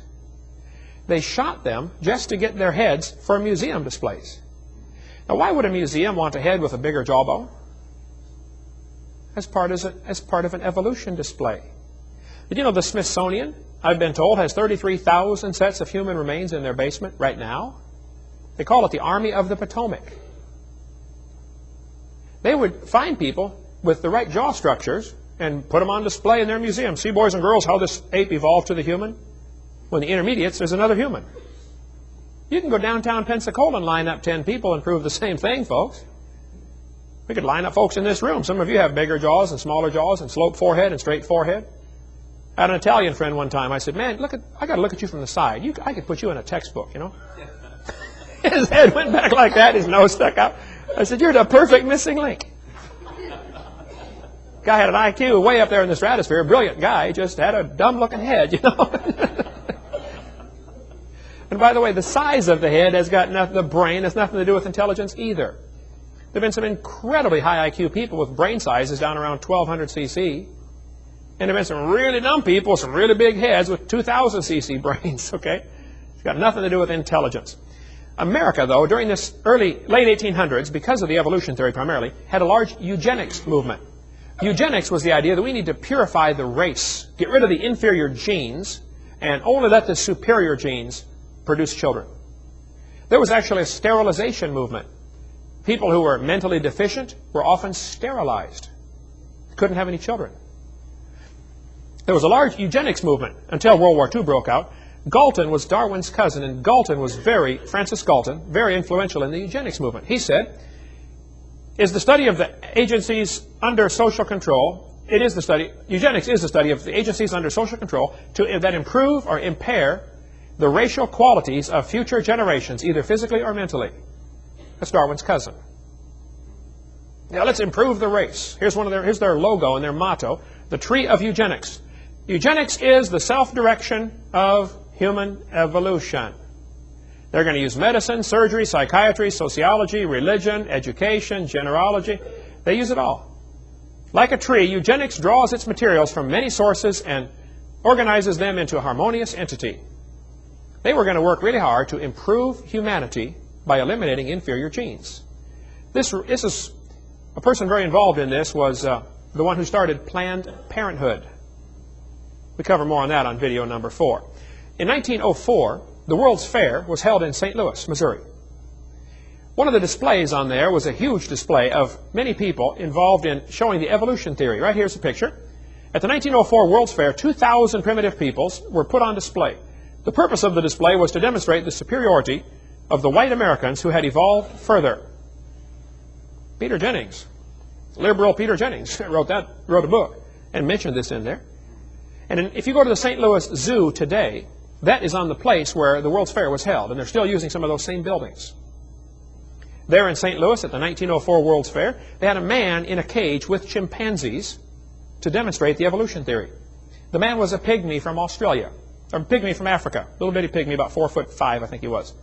Ota Benga was his name. Ota had a wife and 2 kids. They put him in a cage with chimpanzees. He went insane and killed himself. Why would they do that to somebody? Well, if you believe in evolution, man's just an animal. Even President Roosevelt, as good a man as he was in many ways, was caught up into this false thinking. Roosevelt thought that the Indians were an inferior species. Roosevelt said, I wish very much the wrong people could be prevented entirely from breeding.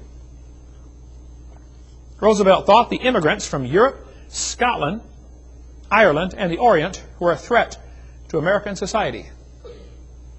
How many of you have ancestors from one of those places? Just about everybody in the room. Yep, you're a threat to American society because you have inferior genes.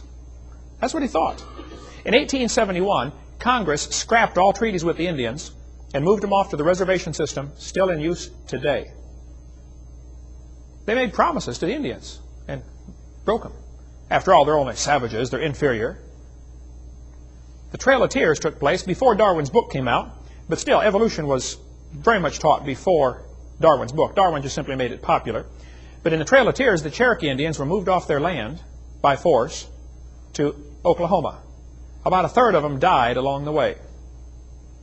Sam Houston married a Cherokee bride. He was really upset about what's going on with the white people picking on these Indians for no reason other than they thought they were an inferior species, which goes right back to the evolution teaching.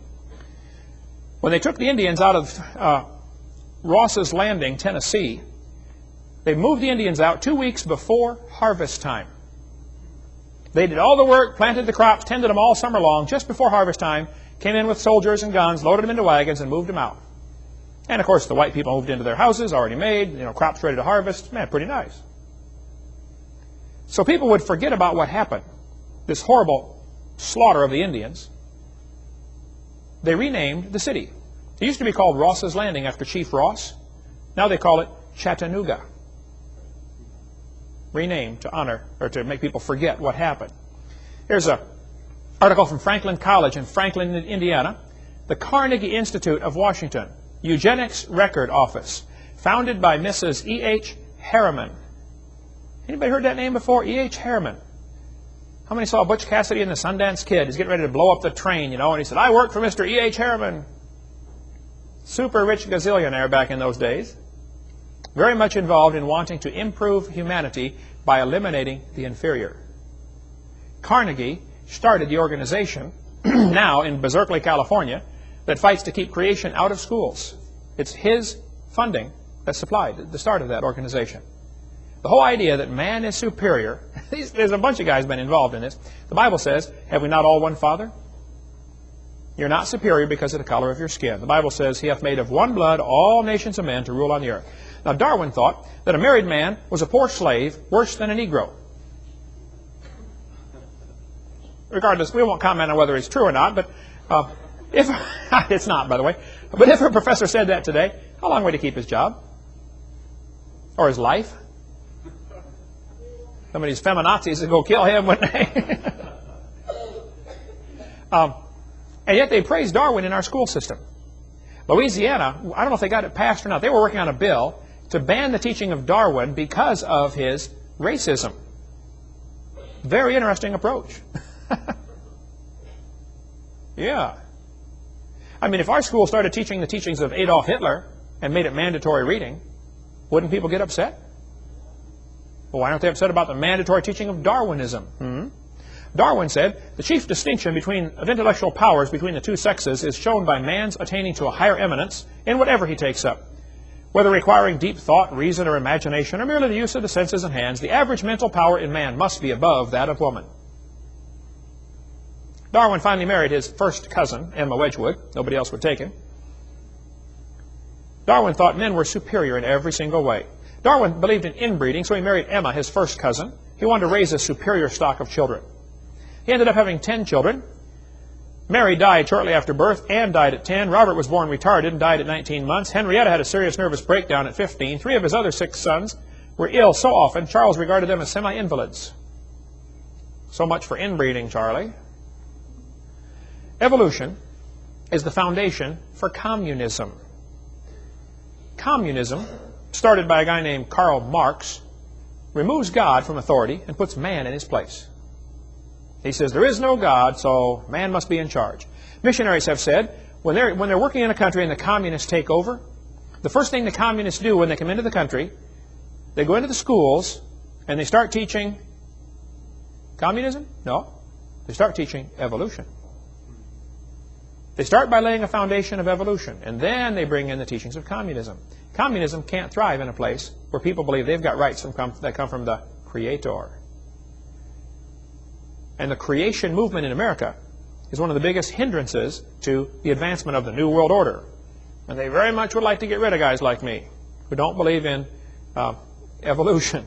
The guy who founded the ACLU, the American Communist Lawyers Union, or the Anti-Christian Lawyers Union, whatever it is, Roger Baldwin said communism is the goal. You ought to read the history of the founding of the ACLU. One of the purposes of that lawyers' movement was to advance the cause of communism. Karl Marx, whose real name was Moses Mordecai Marx Levy, alias Karl Marx, when he was 17 years old, he wrote a beautiful paper telling how much he loved the Lord. High school graduation, he had a paper saying, man, I want to serve God with my life. Then he went off to college. He studied philosophy, and a college professor turned him away from God and turned him on to the teaching of evolution and destroyed Marx's whole philosophy of life. Karl Marx was destroyed by this teaching. You know, 75% of kids from Christian homes that go off to secular schools lose their faith. I meet them by the hundreds all year long. Some college professor destroys their faith. Karl Marx later in life said, my objective in life is to dethrone God and destroy capitalism. Marx based his whole philosophy of communism on the idea of evolution. Karl Marx even tried to dedicate his book to Charles Darwin, from a sincere admirer, Karl Marx. Marx knew his theories would not survive without evolution as the foundation philosophy. They go together hand in glove. Karl Marx had 6 children. 3 died of starvation in infancy. 2 others committed suicide. When Marx died, only 6 people attended his funeral. But his philosophy is still ruling 1/3 of the planet today. You know, 1/3 of the people on planet Earth are under communism right now. Started by a loser who never worked a day in his life, let his own kids starve to death. He was a loser. Karl Marx developed what we call the Communist Manifesto in 1848. You want to take over a country? Here's how communism works. First thing you do is abolish private property. And by the way, this is the real purpose behind the environmental movement in America. They're not trying to save the environment. Some probably are. But the basic idea behind the movement is abolish private property. You've got to get their permit to cut down your tree. That's where it's headed, folks. Bible talks about private property ownership quite a bit. You know, every 50 years you got your property back. You could not lose it forever. Your family's going to get it back. If you're a loser, you're lazy or whatever, you don't pay your bills and they take it away, your family will get it back every 50th year. Bible talks about having his own vine and his own fig tree. Drink water out of your own cistern, running waters out of thine own well. You know, the solution to pollution in America is private property ownership.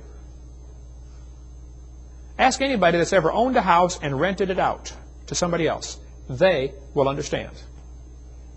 Renters don't look at property the same way owners do. How many know what I'm talking about? Okay, there you go. And the more property the government owns, the worse pollution is going to get. Peter Burrell, the president of the National Audubon Society, said, "We reject the idea of private property." Well, he's got a good communist philosophy along with Bill Clinton and Hillary. Here's a pledge of allegiance put up at a public school in Massachusetts. Look at this carefully. "I pledge allegiance to the earth, which I do love and depend on, and to all life and land, air and sea, which is as much a part of earth as me." At a third grade school in Wisconsin, here's the pledge the kids say. "I pledge allegiance to the world, to care for earth, sea, and air, to honor every living thing with peace and justice everywhere." 3 days ago, I was speaking in Minnesota, and I got to see this young man again, who's now grown up. But he told me a couple of years ago, Jacob did, he said, "Brother Hovind, when I was in third grade at Johnsville Elementary School in Blaine, Minnesota, his teacher, Ms. Klobhockey, took down the American flag and made the kids pledge to the earth instead." Well, Ms. Klobhockey, I will buy you a one-way ticket to the Soviet Union on the condition you use it and you don't come back. Call me anytime. Well, I'll buy you one. I've been to communist countries, folks. Trust me, you don't want what they've got. Now, America has lots of problems, I understand. But I love my country, folks. I fear my government, but I love my country. There are basically two philosophies of government. One is based on evolution thinking, which says laws come from man's opinion.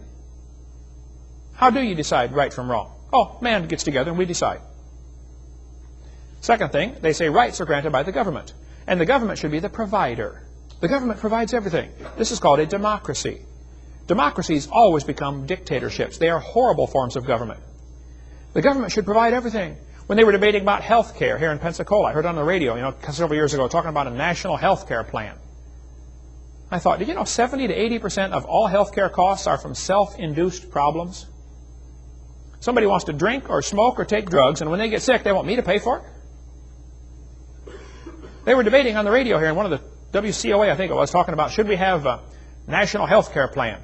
I called in. I said, I think it was Luke I said, "Hey, Luke, I think we should have I got an idea here." I forget how I started off. I said, I forgot to change oil in my car, and I blew the engine. I think everybody should help me pay for it. They said, "Well, if you forgot to change oil and you blew your engine, that's your problem." I said, "Well, this is exactly the same idea with health care. If you don't want to take care of your health, I guess that's your business. But if you get sick, why should I have to pay for it? If you don't want to brush your teeth and floss your teeth, do whatever you want. They're your teeth, but I'm not going to pay you to get you new ones. I got to take care of my own too, you know.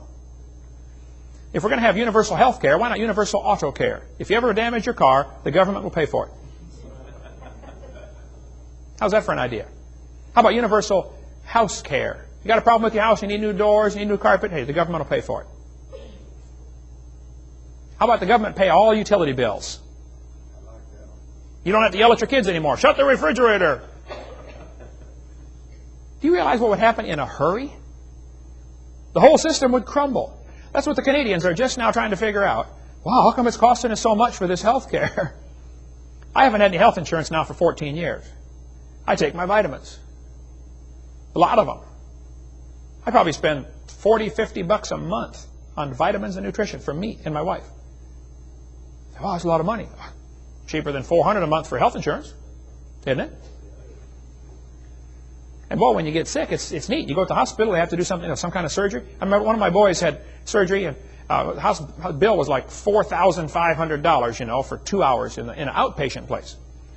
So I called the different people. I called the anesthesiologist. I said, "Hello, sir. I notice your bill here is $1,500 for an hour and a half. Put him to sleep. I don't have any insurance.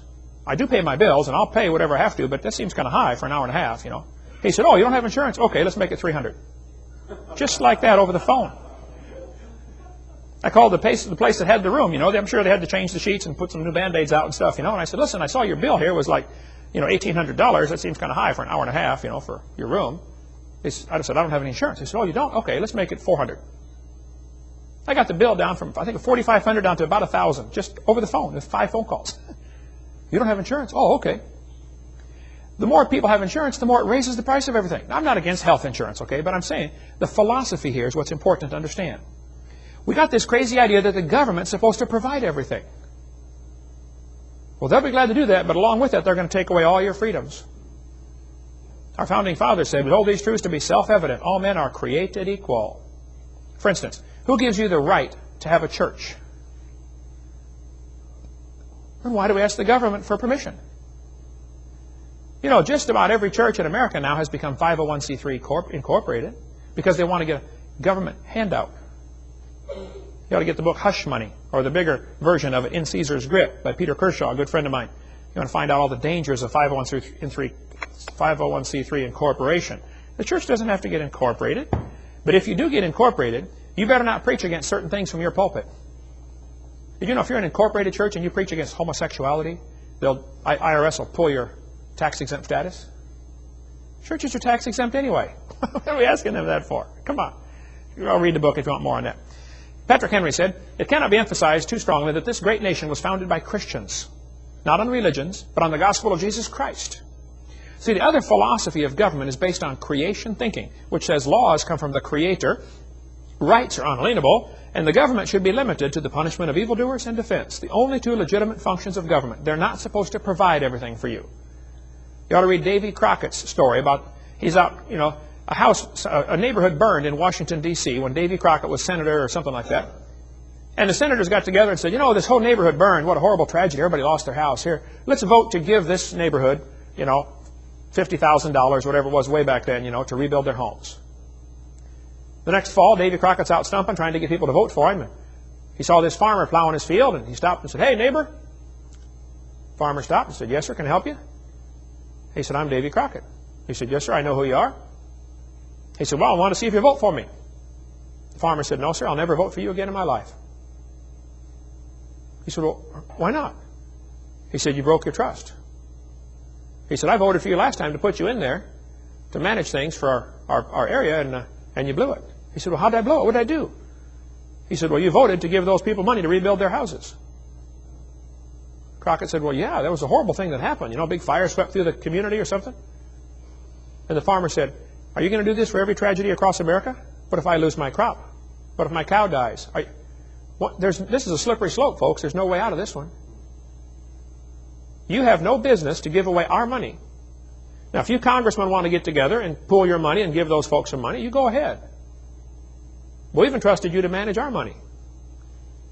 We've got the whole story. It's amazing. If you call us or email us, we'll send that to you. Davy Crockett said, boy, he learned his lesson. But the senators and representatives today do not understand that lesson. They love giving away your money. Long story on that. A republic, though, is based on the idea that the law is supreme. Our government started off to be a constitutional republic, not a democracy. And I get real nervous when I hear them talk about spread democracy around the world. It'd be the dumbest thing we could do. Talk about a dumb form of government. The second part of Karl Marx's plan was a heavy progressive income tax. Don't get me started on that one, okay? The third thing he said was abolish the rights of inheritance. The Bible says a good man leaves inheritance to his children's children. Everything about communism is backwards to the biblical plan for things. Number 4, confiscate property rights. Take away the property. The Bible says the love of money is the root of all evil. Karl Marx said we need a central bank. He knew full well a central bank could destroy the country. And in 1913, some rich guys got together on Jekyll Island, Georgia, and tricked everybody with the Federal Reserve. Nothing federal about it, and there are no reserves. The Federal Reserve is a private bunch of bankers. Remember, love of money is the root of all evil. Got a whole lot more on that in our college class, CSE 103. Number 6, government ownership of communication. That's why we have an FCC, Federal Communication Commission. And government ownership of transportation. That's why we now have the TSA, the Transportation Security Administration. I go to the airports. I flew 175 times last year. I'll break that this year. I go to the airports and there'll be 50 people standing around, to check everything. I went once and they took my fingernail clipper out, this big. It had a little thing that swings out to clean your fingernails. They said, oh, can't have that. It broke it off. You got to be kidding. I'm going to take over a plane with a fingernail clipper. They're paranoid. Number 7, government ownership of factories and agriculture. Number 8, government control of labor. Number 9, corporate farms and regional planning. Number 10, free education. The public school idea came from Karl Marx. Now, there were public schools before that, I understand, but Karl Marx said that government should do free education for everybody. Well, my PhD's in education. My mom taught for years and retired. My brother's in his 34th year now teaching public school. I speak in hundreds and hundreds of schools across the world. Folks, I'm for education, but I'm dead set against government involvement in education. The government's got no business being involved in education at all. You better read your Constitution, the 10th Amendment. Unless that's spelled out in that document, the government shouldn't do it. We've gotten a long ways away from that. Hitler said, you let me control the textbooks, I'll control the state. Martin Luther said, I am much afraid that the schools will prove to be the great gates to hell unless they diligently labor in explaining the Scriptures, engraving them in the hearts of youth. He said, I would advise no one to place his child where the Scriptures do not reign paramount. Every institution in which men are not increasingly occupied with the Word of God must become corrupt. Well, go walk the halls of the schools, folks. I'm telling you, they have become corrupt. Here's a 1777 public school book, first grade. Here's what they taught the kids in first grade in America. Used in public, private schools. It's a first grade textbook. Here's how they learn the alphabet. In Adam's fall, we sinned all. Back then they made the S like a letter F, okay? Heaven to find, the Bible mind. Christ crucified, for sinners died. The deluge drowned the earth around. Elijah hid, the ravens fed. The judgment made Felix afraid. Public school textbook. Interesting. Here's how the youth, young people, learn their alphabet. A wise son maketh a glad father. Better is a little with the fear of the Lord than great treasure and trouble therewith. Come unto Christ, all ye that labor and heavy laden. Do not the abominable thing which I hate, saith the Lord. That's a public school textbook, folks. Guess what they teach the kids today? You're an animal. Share a common heritage with earthworms. Here's a textbook that has over 100 pages devoted to evolution theory. Not one mention of creation or God any place in the book. Not one. What has happened, folks? The United Nations has already declared. They had a World Declaration on Education for All in 1990, called for the nations of the world to adopt a common education system, complete with implementation timetables and recommended curriculum. In our own nation, Goals 2000, School to Work, and the Elementary and Secondary Education Act, Profiles of Learning, are totally consistent with the One World Government recommendations of the 1990 UN Declaration. You ought to get hold of Bob Fry in Minnesota. We'll put his address up here, and you can call Bob about more stuff on the... He's very involved in fighting this type of thing right here. A humanist said in the Humanist magazine, John Dunfree said, the battle for mankind's future must be waged and won in the public school classroom by teachers who correctly perceive their roles as proselytizers of a new faith that will replace the rotting corpse of Christianity. This guy said, every child who enters school at age 5 is mentally ill because he comes to school with allegiance toward our elected officials, founding fathers, institutions, government, patriotism, nationalism, sovereignty.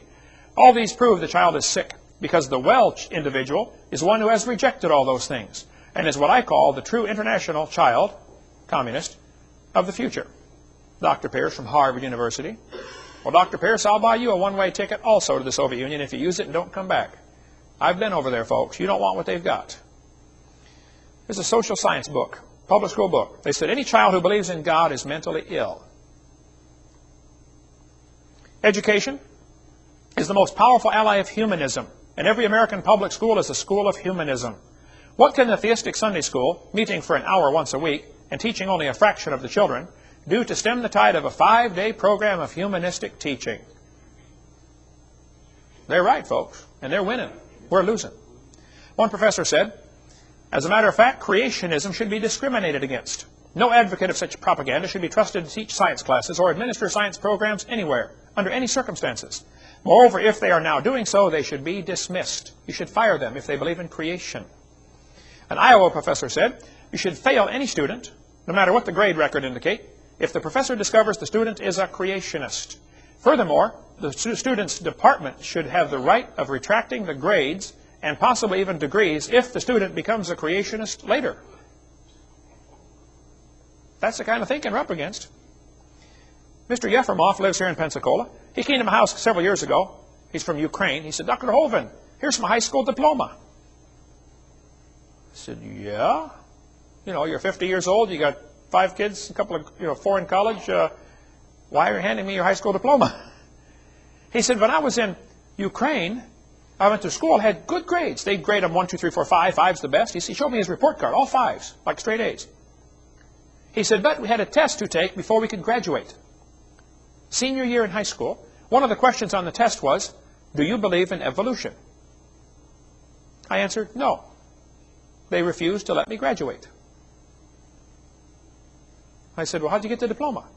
He said, oh, you remember last year when we made your videotapes in Russian and he did the voice on them? I said, yeah. He said, I sent them to my village where I grew up in Russia. The mayor watched them, made all the city council watch the tapes. And they said, wow, Eugene went to America and became a movie star. They put him in the public school to make all the public school kids watch him. The kid who was there, the guy who refused to let him get his diploma 35 years ago, had now become a city councilman. And the mayor said, oh, go ahead and send him his diploma. Okay, yes, sir. He said, I just got my diploma in the mail. What do you think, Brother Hovind? I said, wow. What a story. See, the humanists have decided years ago they're going to use the education system to spread their evolution and humanism because that way we pay for it. We're paying to spread their religion. That's what's going on, folks. Communism is anti-Christian in every single way. The communists have 8 rules for revolution, different ways, different things they want to do to take over a country. We don't have time to go over them all now. I have to cover that some other time. Or get our college class, CSE 103, where we cover this in much more detail. Evolution is the foundation philosophy for Nazism. Why did Hitler do what he did? Well, we'll cover that tomorrow night. It's the foundation for Nazism, communism, socialism, Marxism, and the New World Order. Coming soon. We'll talk about that tomorrow night. Very politically incorrect. You don't want to come tomorrow. And then we'll tell you what you can do about it. Coming next. Well, welcome to the last session on what's on our videotape number 5 about the effects of the evolution theory. How that evolution is responsible for the rise of communism, Marxism, socialism. And tonight we're going to talk about Nazism, the last one, and then the New World Order. Then we're going to tell you, what do you do about it? Our world is quite obviously falling apart. What are we going to do? Nazism is based on the philosophy of evolution. You have to think one race is superior to another. Mussolini, the Italian dictator, thought that the Italians were the superior race and everybody else should be eliminated. Of course, Hitler felt the same way. He thought the Germans were the superior race. He believed in Aryan supremacy. Hitler believed the Germans were the superior race that deserved to rule the world. Everybody else was just taking up room. The German Führer consistently sought to make the practice of Germany conform to the theory of evolution. This fellow said a direct line runs from Darwin through the father of eugenics movement, Darwin's cousin, Francis Galton, to the extermination camps of Nazi Europe. Exactly right. In Hitler's book, Mein Kampf, you can read his racist philosophy. It just kind of oozes off every page. Adolf Hitler's mind was captivated by evolutionary thinking, probably since he was a boy. Evolutionary ideas lie at the basis of all that is worst in Mein Kampf and in his speeches. Hitler offered to send the Jews to anybody who would take them. He said, you want these Jews? I'll send them to you. I read a lot about Hitler and the Holocaust. You ought to read the book While 6 Million Died and see what the rest of the world did. Did you know Hitler offered to send the Jews to America and Roosevelt refused to let him? Unbelievable what happened, folks, during before World War II. In Hitler's book, Mein Kampf, on page 286 in this edition, he said, even less does nature desire the blending of a higher with a lower race. Who's a higher and a lower race, Adolf? Hitler kept talking about the Aryan blood and lower peoples. Well, who's an Aryan anyway? Well, I found Hitler's hit list. I was reading in Keene State University, New Hampshire. I was doing some research in their library there one time, and I found they got a whole section of the library just about Hitler and the Holocaust. I thought, wow, I was in hog heaven. So I asked the librarian, why did Hitler kill the Jews? Why not somebody else? He said, oh, I'll show you the list he was using. He brought me book after book after book. For 6 hours, I copied $20 worth of pages, 10 cents at a time, out of that library. Here's the list Hitler was using. Hitler thought the blonde-haired, blue-eyed Nordic were close to pure Aryan, the superior race. Did you get all that? Blonde hair, blue-eyed, Norwegian, Vorden started till I dag. Ja, sure, you betcha. Oofta. And he thought the Germans were mostly Aryan. The Mediterraneans are slightly Aryan. The Slavics are half Aryan, half ape. The Orientals are slightly ape. The black Africans are predominantly ape. And the Jews are close to pure ape. Hitler killed the Jews because he honestly thought he was speeding up the process of evolution by eliminating what he thought were the inferiors. If he would have killed all the Jews, guess who would have been next? Blacks. Hitler hated black people. Does anybody know where the Olympics were held in 1936? Berlin, Germany. Does anybody know who won the most gold medals? Jesse Owens, the black American athlete. Hitler was so angry, he said, it's not fair to make my men race against this animal. One of the Jewish prisoners who survived the Holocaust said, there is a difference between those who look upon their fellow human beings as common creatures of a common creator and those who look upon them of a conglomerate of biologicals and chemicals. Hey, is man just a bunch of chemicals that got together by chance over billions of years, or were we designed by a creator? That is a fundamental difference, folks. So that's the difference between creation and evolution right there. By the way, the Jewish Talmud, not the Torah, which is the Old Testament, the Talmud teaches that anybody who's not Jewish should be killed. The Talmud says all non-Jews are to be exterminated. All Gentile children are animals. Even the best of the Gentiles should be killed. You'd be surprised how many religions in the world teach that they are the only one, not just the only one that's going to heaven, but the only one that deserves to live. You ought to read what the Muslims teach. You know, official Muslim doctrine is, according to Islam, you can read about the Prophet, a great little book here if you want to read about how the start of the Muslim church, or about who is this Allah. Anyway, these are books we offer in our ministry. You can get these through our bookstore downtown here. Or Islamic Invasion by Robert Morey. Oh man, tremendous book on exposing what the Islam people really believe. Or this one, just new out by Don Boys, excellent book on Islam, America's Trojan Horse. Did you know the Torah, I mean not the Torah, the Quran clearly teaches if a person will not convert, they have to be executed. Here's the Quran in Surah 489. Allah commands that any person who leaves Islam or encourages others to do so should be seized and slain. Allah told Muhammad that all those who opposed his message should be killed, or they should be nailed to a tree, or their hands and legs should be cut off. You cannot be a good Muslim without being a revolutionary. You have to hate everybody that isn't Muslim. I feel sorry for the folks that are duped by that silly idea. They need the gospel. We need to try to get it to them. Okay? Maybe God's brought a bunch of them to America so we can win them to the Lord.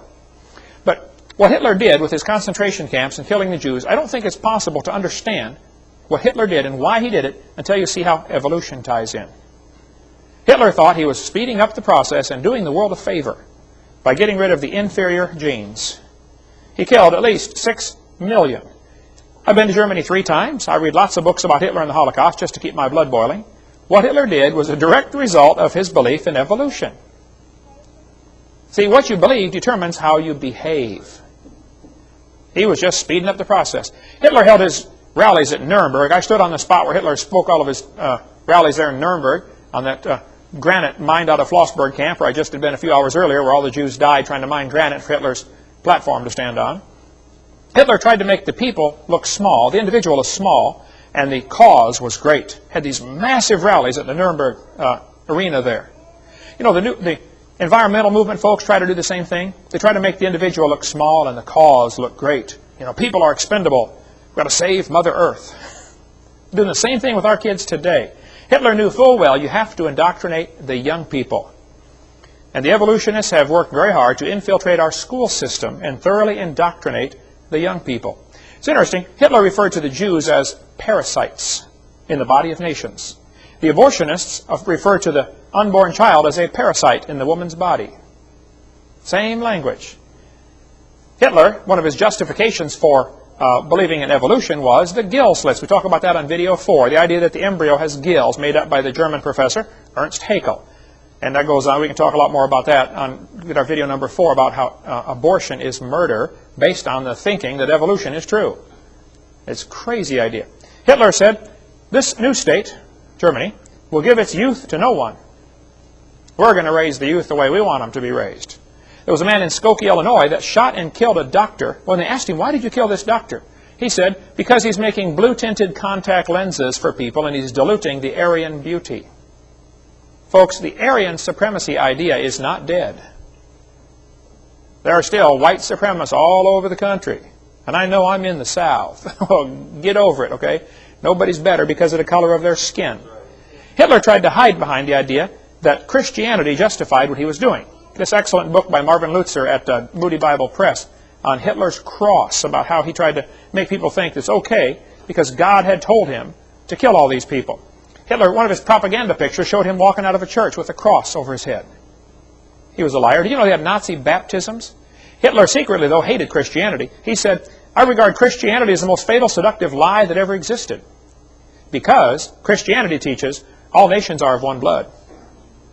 You're not better than anybody because of the color of your skin. That's what Christianity teaches. But they had Nazi baptisms, Nazi altars. Just unreal what Hitler did, trying to hide behind the guise of Christianity. Now, the Japanese also thought that they were a superior race. The Japanese textbooks taught their kids for 30 or 40 years. When Darwin's book came out in 1859, when it was translated to Japanese several years later, the Japanese bought it up like crazy and said, wow, this is a perfect theory. They sucked it right in because it goes right along with the religions they already had there in Japan. And they said, wow, one race is superior. I bet it's the Japanese. They had special studies where they studied people, and they said the Japanese don't have as much hair on their body, which proves they've ascended further from the apes. And they said they have a milder body odor, and they were the superior race that deserved to rule the world. People say, when I say I think evolution is largely responsible for World War II, they look at me like I'm nuts. But folks, that's exactly the case. Evolution is also the foundation philosophy for the New World Order. We cover lots on this on our college class, CSE 103, where my 17-hour seminar is stretched out to 60 hours, where we chased every rabbit and kicked every dog that walked by. That's a whole lot of stuff on our college course there. The United Nations has plans for a one-world government. The United Nations wants to establish a UN military force that can intervene in internal events in any country. They want to eliminate the veto power of the United States. They want to give the UN jurisdiction over the Earth Commons. That means the United Nations decides who owns, the rivers and everything in Earth. This is from a speech given by the Secretary General in September of 2000. They've already divided up the world into 10 regions. For years I was taught the old Roman Empire is going to be revived in the last days, and we're going to have the vision in the book of Daniel. 10 kings are going to get together and give their power to one king. And then I think we've been maybe missing something here, brother. Maybe it's not 10 countries in Europe going to unite. Maybe it's 10 regions of the world. Maybe this last vision of Daniel was the whole world uniting. They are making plans for a new world order. There are some extremely wealthy, powerful people making plans to rule the world. Like Pinky and the Brain. They're out there trying to take over the planet. And God's up in heaven laughing about it.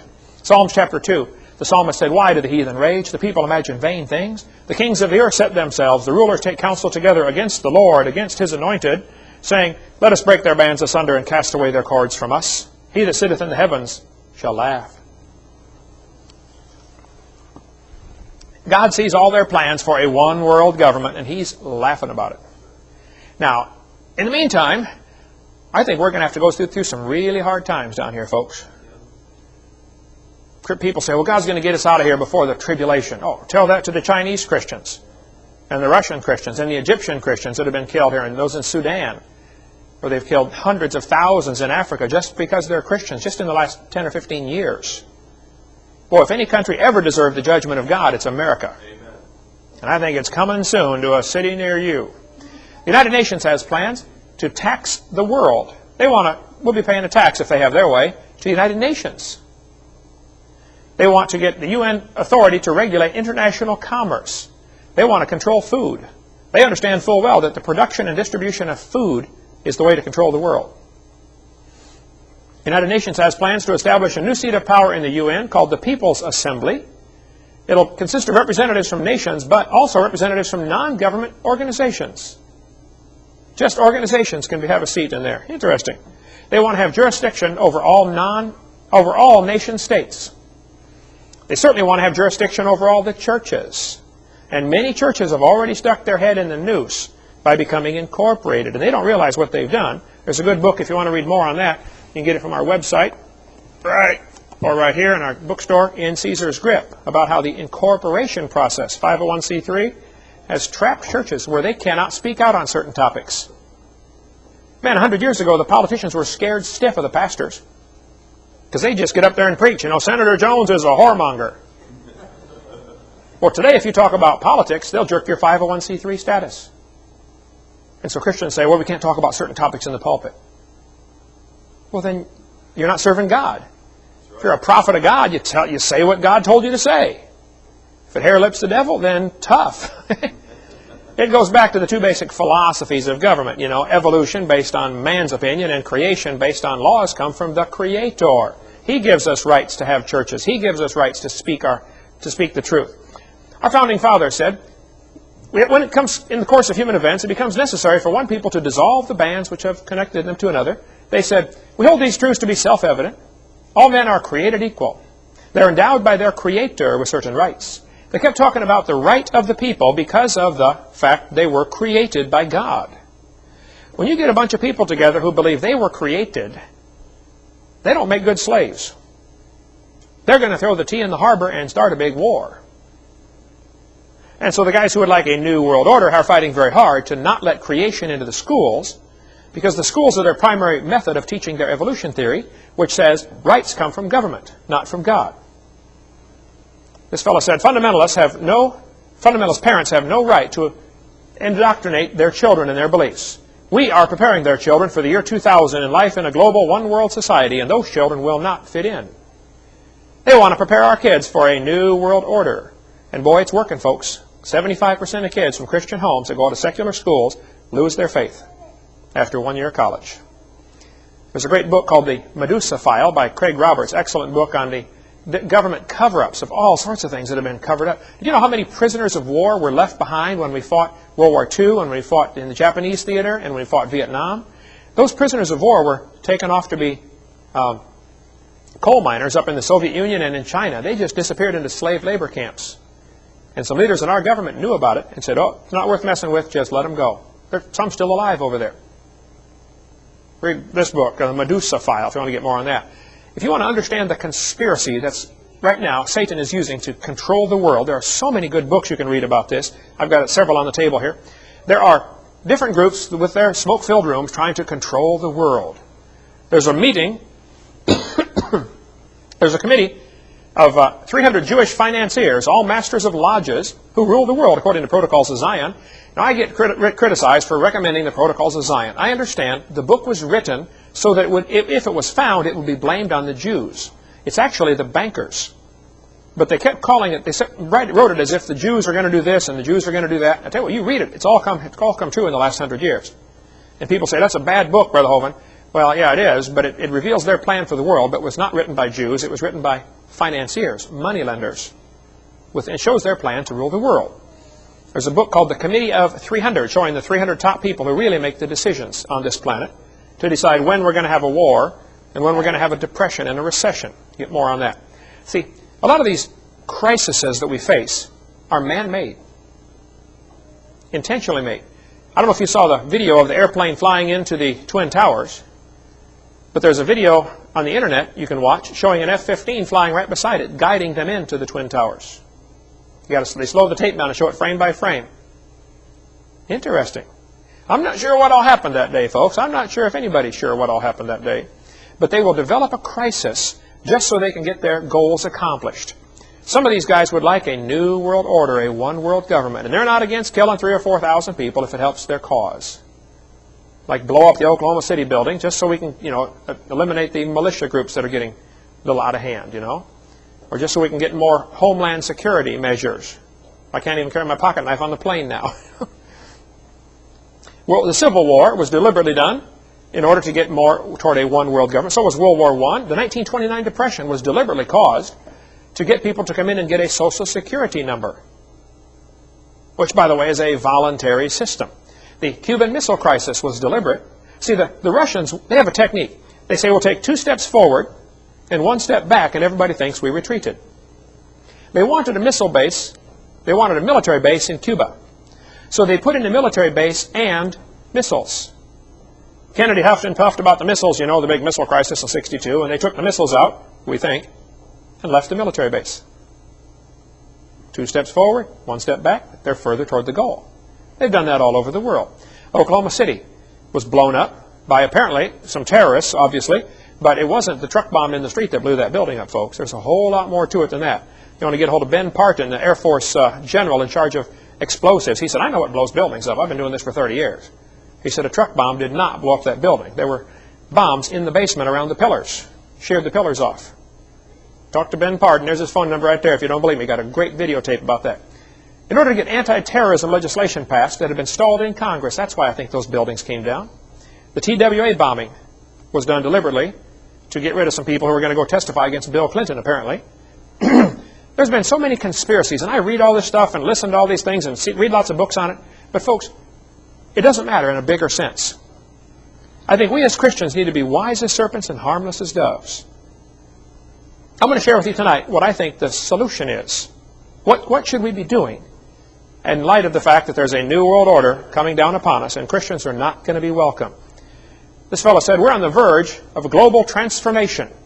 All we need is the right major crisis and the nations will accept the new world order.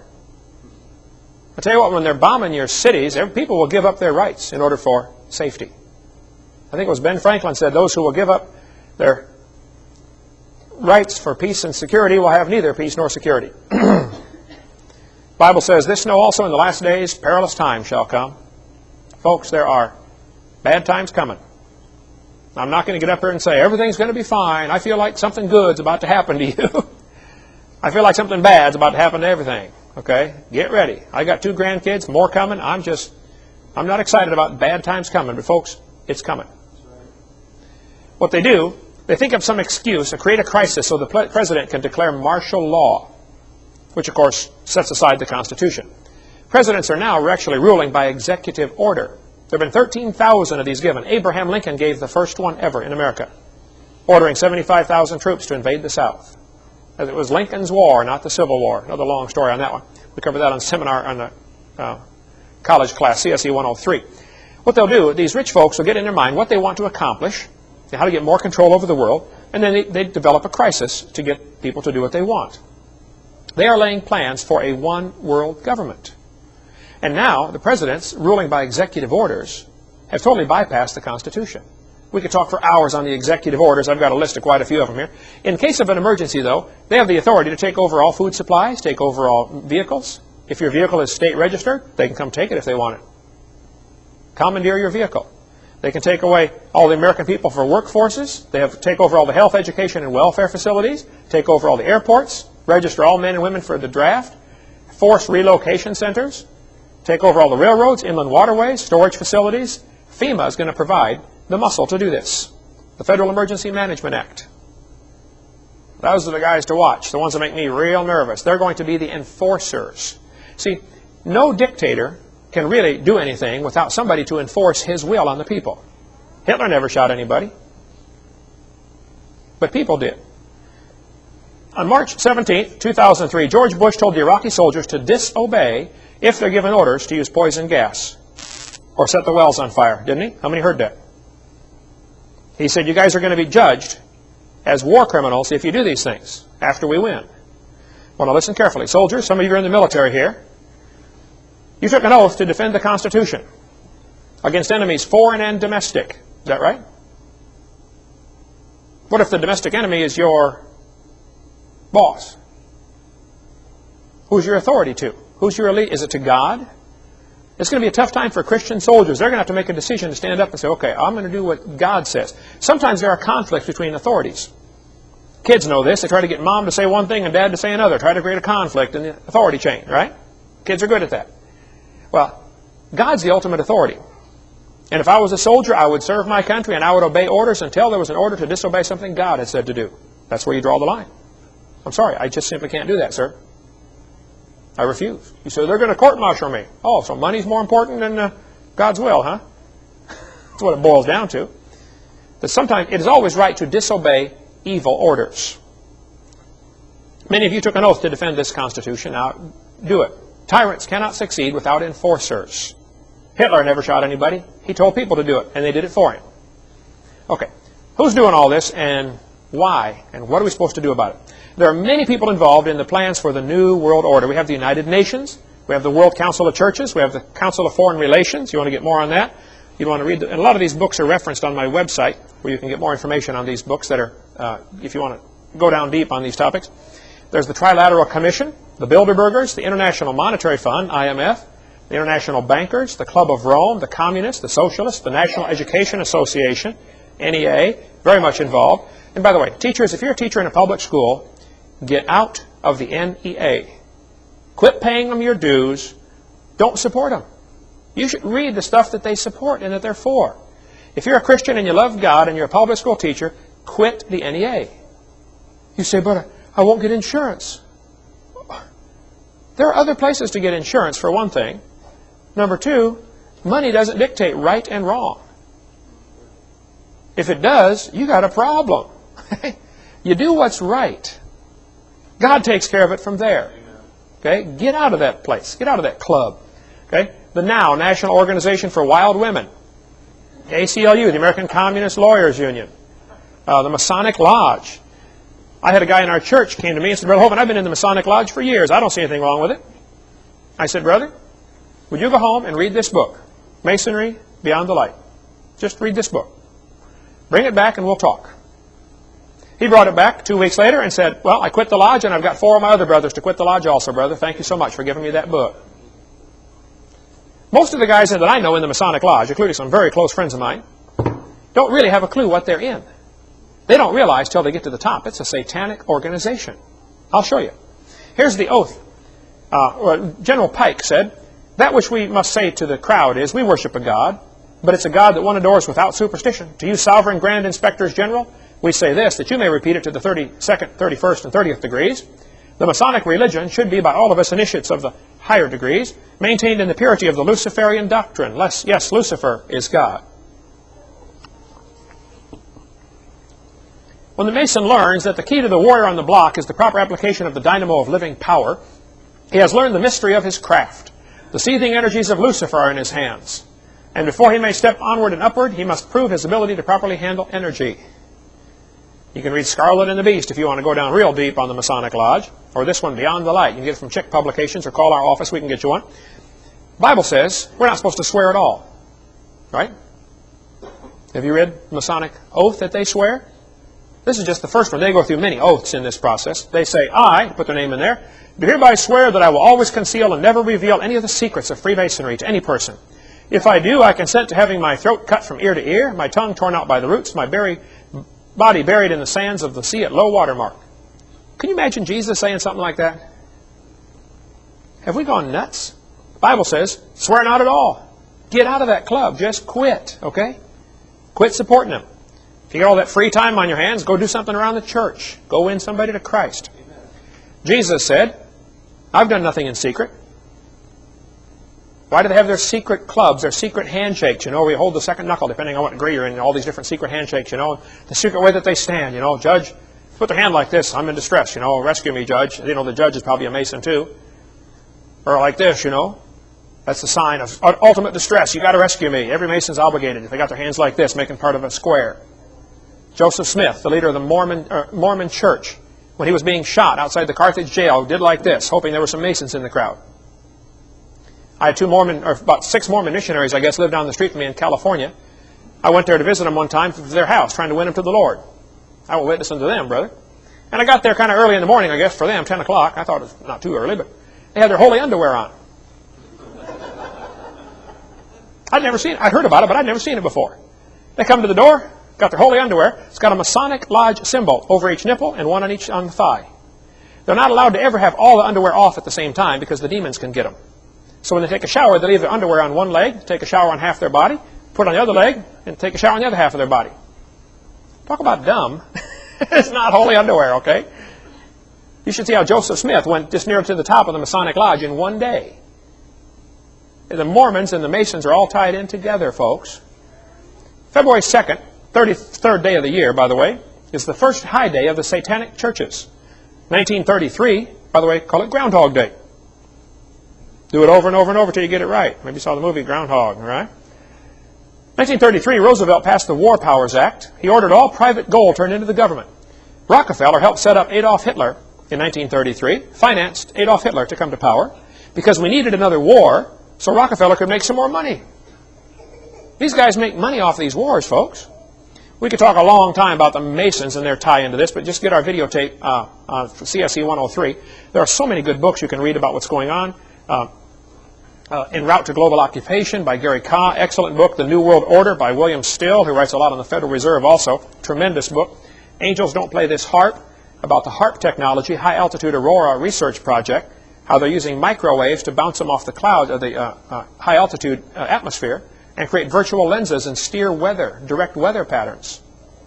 You know, make a country have a famine just by using High Altitude Aurora Research Project. You want to read up on that? We could talk all night about that, but just see our website. We got a whole list of recommended books if you want to read more. Satan is the one who's deceiving the world. These individual people are not the enemy. God loves them and they can be saved. Anybody can be forgiven for their sin. But there's a battle coming, folks. Satan's been working hard to get people to work for him. And there are now military forces that it'd be pretty hard to fight against. The Bible says, who is like unto the beast? Who is able to make war with him? The New World Order, folks, have a goal to reduce the population to 1/2 billion as soon as possible. You watch. I think it'll happen in the next, who knows, in my lifetime, for sure, probably in the next few years. We're going to see the population of the earth radically reduced through whatever means, vaccines, wars, pestilence, famine, just like the Bible predicted. Read Revelation, it's all in there. Wooster said, people are the cause of all the problems. We need to get rid of some of them. Jacques Cousteau said we need to eliminate 350,000 people today to save Mother Earth. Ted Turner said we need a 95% decline in population. Okay, Ted, you first. Bill Clinton signed the Biodiversity Treaty, which said we need to reduce the human population to 1 billion. Well, Bill, a lot of folks wouldn't miss you. Go ahead, man. Prince Philip, the husband of Queen Elizabeth, she's the one that invented the microwave. You'll get that later. Prince Philip said, if I could be reincarnated, I would wish to return to Earth as a killer virus to lower human population levels. I think they're going to put viruses in the vaccines and give them to these third world countries and wipe them out. I think it's already been going on. Okay, what do we do? The world's a mess. We're going to see the end of it. It's going to get really bad really soon. What do we do? We should do exactly what Jesus told us to do 2,000 years ago. He said, go ye into all the world, teach all nations, baptize them, get them saved, and then teach them to go do the same thing. You know, Jesus lived under Roman control. So, go win souls. The Bible says, my people are destroyed for lack of knowledge. We need to know what to do. Today what we need are some men and women of understanding to tell us what to do. In the book of Proverbs it says, by a man of understanding and knowledge the state thereof shall be prolonged. We need somebody who understands what to do. The Bible says in Deuteronomy, take wise men and understanding and known among the tribes, and I will make them rulers over you. Solomon said, give therefore thy servant an understanding heart, that I may discern between good and bad. The Bible says Abigail was a woman of good understanding. And beautiful. That don't hurt, you know, but she was good understanding, okay? She knew what to do. In the book of Ezra it says they sent for all these guys, you know, Eliezer and etc. Men of understanding. By the good hand of our God upon us, they brought us a man of understanding. The men of Issachar were men of understanding of the times to know what Israel ought to do. We need some pastors to be men of understanding to know what they ought to do. We need some dads to understand what's going on and understand what you ought to do with your family. Dads, that's your family. You're going to stand before God one of these days and be judged for how they turn out. Take command of the situation. People say, oh, my kids won't obey. Are you feeding them still? Are you clothing them? Are you giving them a place to sleep? If they're going to sleep under my roof and eat my food, they're going to do what I say. Amen. Period. Okay. My 3 kids all turned out serving the Lord, all working for me in my ministry. Now, they're not perfect by a long shot, but they can tell you, boy, when Dad said it, he meant it. This is the way it's going to be, son. You're not going to do that in my house. Oh, yeah? Yeah. I'll show you. I'm paying the bills. You know, as soon as you want to take over the bills, then you can take over the control. Meanwhile, shut your mouth. I think it's time to get motivated, folks. There's a real serious problem coming, looming on the horizon. We're going to see real serious trouble in America. what do we do? Well, the first mention of Caesar in the Bible is in Matthew 22:17. Tell us, therefore, what thou thinkest. Is it lawful to give tribute unto Caesar or not? Jesus was born under Caesar's control. What did he do? He ignored him. Just go win souls. So 12 things we need to do. Number one, you need to realize God's in control. He's the potter. We are the clay. Shut up. Sit still. Let Him do something with you. Okay? Be still and know that He is God. Let Him put you where He wants you and make out of you what He wants, whatever He wants to make out of you. He's the potter. Number two, be wise as serpents. I think we stick our head in a lot of nooses and let them hang us. And we could talk a long time about all the different ways that we have created a nexus of relationship with the government. Churches do that by getting 501c3.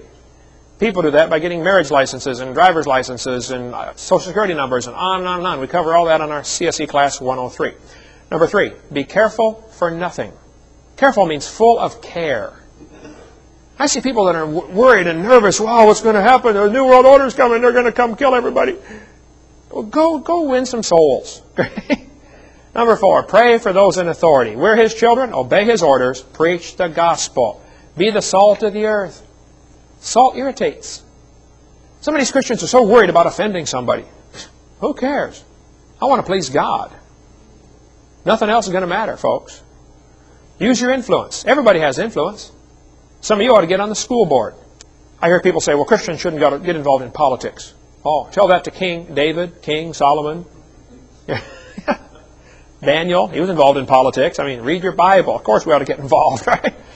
We need to teach the truth about creation. You know, in Acts chapter 17, there are only two great sermons in the book of Acts. Acts 2, Peter preached on Pentecost, spoke in one language. They heard him in 17 languages, an amazing miracle. And he quoted verse after verse after verse. The Jews were familiar with Bible verses. But in Acts 17, Paul preached on Mars Hill to the heathen. He didn't quote one Bible verse. Imagine preaching a whole sermon without one Bible verse. He just said, God that made the world. He talked about creation. And folks, if we're going to reach America, it's going to have to be using the creation message to reach them. The textbooks are teaching the evolution story. Textbooks in Escambia County, right here, are teaching the kids the evolution story. They learned it today. They're going to learn it again tomorrow. This textbook says, life arose from non-living matter present on the early earth. Does that agree with what the Bible says? No. Did we pay for that to go in the classrooms in this town? Yes. Doesn't that bother anybody? Oh, the earth is 4.5 billion years old. The oldest fossils are 3.5 billion years old. Eukaryotes evolved from prokaryotes about 1.5 billion years ago. They just teach it like it's a fact, folks. There's a war going on. Get involved. Do something. If a kid goes to 12 to 16 years to school in this town, with what, over 200 churches in Pensacola, how's he going to view the world? Well, if he believes what he's taught in the textbook, he's going to believe in evolution. Number 9, don't get distracted. Satan's a master at distracting us on absolutely dumb things that don't matter. How many have seen a mobile? You put it over the crib and you wind it up. The kid lays there and he goes, oh. We get distracted so easily. Average American watches 1,500 hours of TV a year. That's enough time to read your Bible 22 times. Now, I don't think you ought to sit around and read the Bible all the day long, but you ought to read it some. The Bible said, I will set no wicked thing before mine eyes. You put wicked things in front of your eyes? Folks, we're wicked. That's why we got all this government bureaucracy over us. The Bible says, for the transgressions of the land, many are the princes thereof. That's why we got all these bureaucrats. Because we're wicked. The Bible says, righteousness exalteth a nation, but sin is a reproach to any people. Now here's the solution, right here. God told Solomon, if my people, which are called by my name, shall vote Republican, start a militia, store up survival foods. Is that what he said? No. If my people, which are called by my name, shall humble themselves. Hey, dads, when's the last time your kids saw you humble yourself? When's the last time they saw you at the altar praying for somebody? When's the last time they saw you crying for lost souls? When's the last time they saw you fast and pray in order to get somebody saved? When's the last time? Shall humble themselves and pray and seek my face and turn off their wicked TVs. Or no, turn from their wicked ways. Then will I hear from heaven, forgive their sin, and heal their land. Folks, America needs to be healed. We've got serious problems. God gave us the solution, and we're not doing it. I don't see it. Preacher, do you see it? I think we're going to get what we deserve. We're just going to get it. Little David was sent off to help his brothers. You know, they were fighting the war over there. Little David came up to the battle and gave him some cheese and raisins and stuff, and he saw Goliath out there. And David said, hey, why don't you one of you guys go beat him up? And his oldest brother said, hey, go home and take care of the sheep, man, you little punk. Get out of here. And David said, is there not a cause? Wow, what a verse. Is there not a cause? Hey, what's your cause? I don't know what happened to me, brother, but about 14 years ago, I just got bit with this bug that this is the greatest cause there is.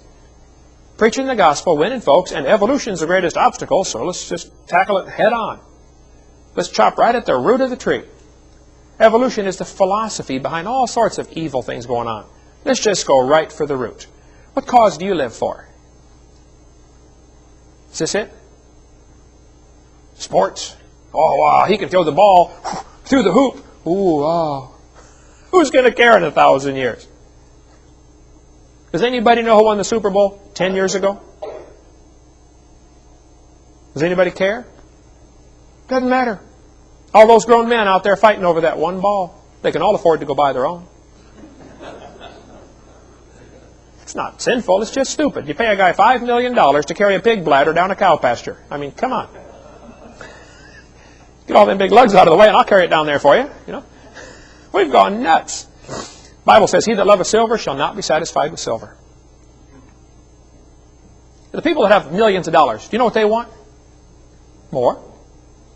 The people that have 50 pairs of shoes in their closet, you know what they want? More shoes. The people that have a big house, you know what they want? Bigger house. People that have a fast car, you know what they want? Faster. I guess, yeah, true. It takes us a whole lifetime to figure out things in this world do not satisfy. People that play golf, 5 hours a week, you know what they want? Oh, 6 hours a week.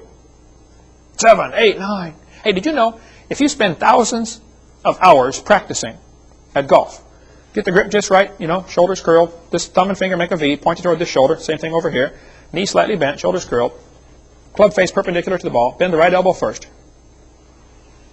If you practice for thousands of hours, someday you will be able to knock a ball into a hole in the dirt. And the angels rejoiced. Oh. We have gone nuts. The Bible says, seek those things which are above. Set your affection on things above. Love not the world, neither the things that are in the world. The lust of the flesh, the lust of the eyes, the pride of life. It's not of the Father, it's of the world. And the world passeth away. I remember when I was working at General Motors, working my way through college. Every night we'd put together 250-some trucks. Assembly line, come by, do my thing, another one comes by, and we do my thing to the truck. And I thought, everything I'm doing here is going to burn. It's all going to burn. When we were working at M&A together, brother building cabinets, we worked hard, had a good job, but I said, this is all going to burn. It's all going to burn. I want to invest my life in something that's going to last forever. Get our videotape on how to make money and spend it God's way. See the way you really ought to spend your money. Number 10, listen for the trumpet. The Bible says, the Lord himself shall descend from heaven with a shout, the voice of God, the voice of the archangel, the trump of God, and the dead in Christ shall rise first. Southern Baptists, go first, but hey, we're going next, okay? And then, I pick on the Southern Baptists a lot. I speak in a lot of their churches too, and I'm Baptist myself. We're going to be caught up together with them in the clouds to meet the Lord in the air. Listen for the trumpet, folks. It's coming soon. Number 11, win souls. The last mention of Caesar is right here. All the saints salute you, chiefly they that are of Caesar's household. You say, they're going to send troops in and occupy America. Oh, good, go witness to them. They sent troops in to occupy Israel, didn't they? What did the disciples do? Led them to Christ. I don't think the disciples sat around worrying about, oh, did you know the Romans are going to send another 1,000 troops to Bethlehem? Oh, really? Hey, get some more tracks, guys. Let's go. That's got to be the attitude we take. He that winneth souls is wise. During the Civil War, this big old country boy from Alabama signed up to go fight the war. Man, he's sick of them Yankees down here invading our territory, you know, so he got him a rifle, got him a backpack, and went off and joined the army. He showed up for battle and said, reporting for duty, sir. Sergeant said, son, we're glad you're here. Man, we need recruits bad. He said, son, your job is to guard this trench right here. Soldier said, Sarge, I didn't come to guard no trench. I come to fight Yanks, and they're right over there. Can I go fight them? He said, no, son, you don't understand. We're dug in, they're dug in, and we're waiting for orders. Guard the trench right here. So the old country boy started marching back and forth in the mud, you know. He's getting madder by the minute. He said, man, I didn't come here to march in the mud. I come to fight Yanks. And they're right over there. Why can't I go fight them? Finally, he worked himself up into a frenzy. He dropped everything, jumped up out of the trench, and ran screaming and yelling across no man's land straight for the Yankee trench. A one-man rebel charge. The Yanks were stunned. They thought, wow, this guy's trying to commit suicide. He ran all the way across no man's land, jumped into the Yankee trench, picked up the first Yankee he saw, and kaboom, knocked him out. One punch. He was a country boy. He'd been toting hay, you know. Boom, knocked him out. Grabbed his prisoner, climbed up out of the trench, and ran back for the rebel trench. Nobody dared shoot now. He jumped into the rebel trench, and all the rebs gathered around and said, what's that? He said, that's a Yankee. He said, well, where'd you get him? He said, I got him over yonder. He said, y'all could have had one if you'd have wanted one. There's a whole bunch more over there. Hey, you know what? I think one of these days we're going to get to heaven, and some people are going to have a crowd gathered around them that they influenced for God. Some of you Sunday school teachers have been faithful for years, and you've influenced thousands of people over time, and you don't even know about some of them. And you're going to have a crowd of people gathered around you, and somebody else is going to walk up and say, where'd you get all them? You say, well, I got them down yonder on the earth. Y'all could have had one if you'd have wanted one. What do you want? You want to win somebody to the Lord? Or do you want to find out who throws the ball through the hoop? It's just, the longer I live, the less some of those things matter to me. When I was 16 years old, I gave my heart to the Lord. Got saved. Started going to independent, temperamental, fundamental, right-wing, radical, chicken-eating Baptist church. Started reading my Bible, growing in the Lord. Boy, it was great. After about 2 or 3 months, a friend of mine said, hey, Kent, let's go to the Heart of Illinois Fair. They've got a fair going on there, carnival, you know, and our job is, as this Christian organization is to try to get all these people saved at the fair. I said, I don't know how to get anybody saved. They said, well, don't worry about it. Just come with us. All you got to do is go out and do a survey in the crowd. Ask them a question. Would you like to get to know God better? If they say yes, you bring them to us, and we'll show them how to get saved. I said, great. First night, I went out there, and I'm bringing folks back to the back of the tent, introducing them to the soul winner. They thought, this is good, man. This is fun. Third night, I believe, I'm out there talking to this big old football player, and I said, hey, would you like to get to know God better? He said, yeah, I would. I said, come with me. We went to the back of the tent. I opened up the tent flap, and there was nobody there. I later found out they had been down at the circus, you know. They'd been down talking to the Siamese twins and led one of them to Christ. So the next night they went down there to disciple him, and they started talking about, you know, one of these days the Lord's going to come and all the Christians are going to be taken out of here. And of course his brother is sitting right there. He said, what's going to happen to me? Oh, you're going to have a problem, aren't you? So he ended up getting saved too. I didn't know that all at the time. All I knew was I'm standing here with this big football player and there's nobody in the back. He said, what do we do now? I said, well, I guess I'll show you. I was a brand new Christian, never showed anybody how to get saved in my life. I reached in my pocket and had a tract, God's 4 Spiritual Laws, one we used to use back then. We sat down in the chairs there, in the dirt floor, in the Heart of Illinois Fair, in the tent, and I read the whole tract to him. I said, well, Law 1, you're a sinner, you deserve to go to hell. You know, Christ died for you. Went through the whole plan of salvation with God's 4 Spiritual Laws. At the end, they had a prayer to pray. He said, would you like to receive Christ? You pray this prayer. He said, yeah, I'd like to receive Christ. I said, oh, brother, I got him on the hook and I can't land him. You know, what do I do now? I said, well, it says pray this prayer, so let's pray. We bowed our heads, closed our eyes. I kept one eye open, and I read the prayer off that tract. I didn't know what else to do. I read the prayer to him. And he prayed and invited Christ to forgive his sins and save his soul that night.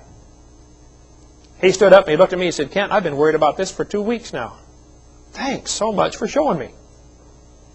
I said, you're welcome. First person I led to Christ. He walked out of the tent. Boy, it was a noisy carnival, just a mess outside. I just got down on my knees by that metal chair in that dirt floor in the middle of that tent. All the hollering and yelling outside. I said, Lord, it's me. It's Kent. I said, Lord, I've just been saved for a couple of months here. This is all new to me. I'm kind of confused. I said, I don't know what you want me to do with my life. But Lord, if it's okay with you, I think I'd like to do this the rest of my life. I just want to bring people to Jesus. I don't know what's important to you. I don't know. But I tell you what drives me. I want to win souls. I want to influence others for Christ. I want to do this the rest of my life. People say, Brother Hovind, you travel so much. Oh, I know. Man, flew 175 times last year. Spoke nearly 800 times. Going to try to do more this year. They say, well, if you burn the candle at both ends, you know. Oh, yeah, I know. You get twice the light. I know. Number 12. Read the last chapter, folks. We win. Amen. Satan thinks he's going to set up his new world order. Don't worry about it. Christ is going to set up his new world order. We're going to rule and reign with Christ for 1,000 years. The Bible says, the God of peace shall bruise Satan under your feet shortly.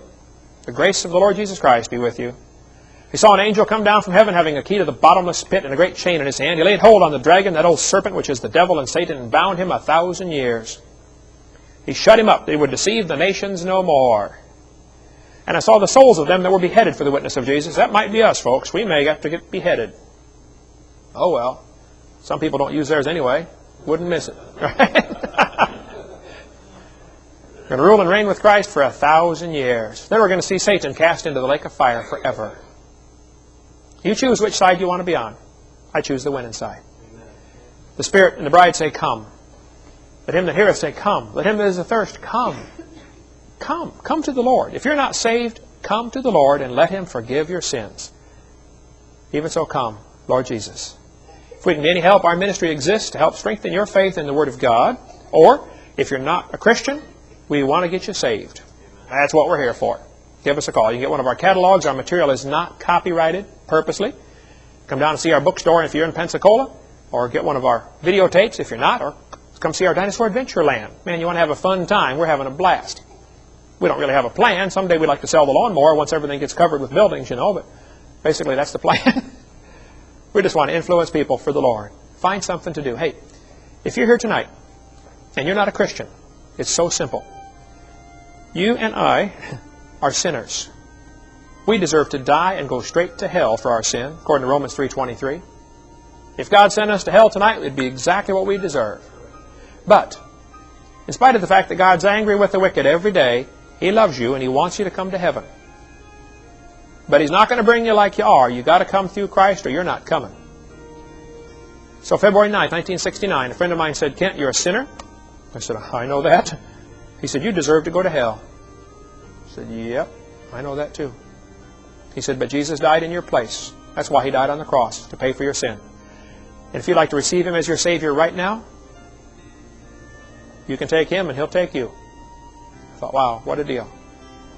I bowed my head and I said, Lord, I'm a sinner. I deserve to go to hell, but I want you to forgive me and save me right now. And on that day, I accepted Christ as my Savior. You could do the same thing. There's no magic words. Just get off by yourself and just say something like, Lord, would you please forgive me? God, be merciful to me. I deserve to go to hell. Forgive me and save me. And then write this date down in your Bible, because this is your spiritual birthday. The Bible says, as many as receive Him, John 1:12, to them gave He power to become the sons of God. John 3 says, you must be born again to go to heaven. Well, that's how you get born again. As soon as you receive Christ, poof, you're born again. Now you're one of God's kids. Which means He won't send you to hell. He might take you to heaven early if you don't straighten up, but He won't send you to hell. See, some of God's kids, he takes them home and crowns them. Others, he crowns them and takes them home.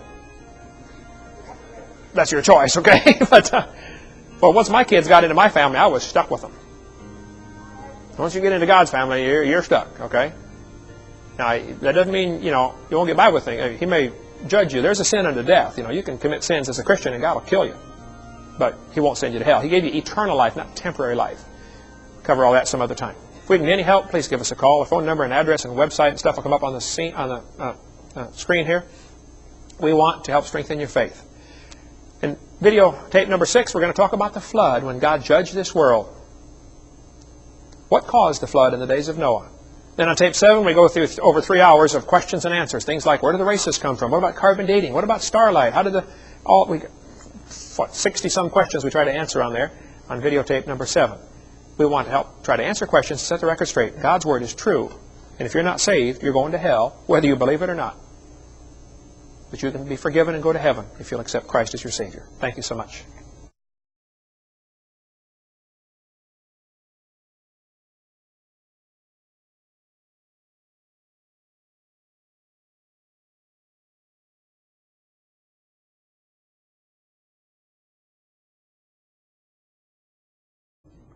Well, Charlie, you did devote yourself to a fantasy. If you believe you came from a rock 4.6 billion years ago, you need help. You were designed for a purpose. Now, what is it? There are 4 great questions that every single religion in the world tries to answer. Even atheism, which is a religion, you have to believe there is no God. There's no way to know that. The 4 great questions every religion tries to answer. Who am I? Where did I come from? Why am I here? And where am I going when I die? The way you answer these questions depends upon how you view the world. There are basically only 2 ways to look at this world. One view says, there's incredible design. There must be a designer. That's the creationist worldview. Other people look at the world and say, nobody made it. It just made itself. They don't believe God created the heaven and the earth. They think a big bang made this world from nothing. That's called the humanist worldview. It just made itself. The first plank in the Humanist Manifesto in 1933 was, the universe is self-created, self-existing, and not created. That's the first thing they have to agree to be a humanist. There's now been Humanist Manifesto 2 in 1973 and Humanist Manifesto 3 in the year 2000. They attempt to declare what they believe. Humanism is a religion. You have to believe there is no God. So why is this theory dangerous?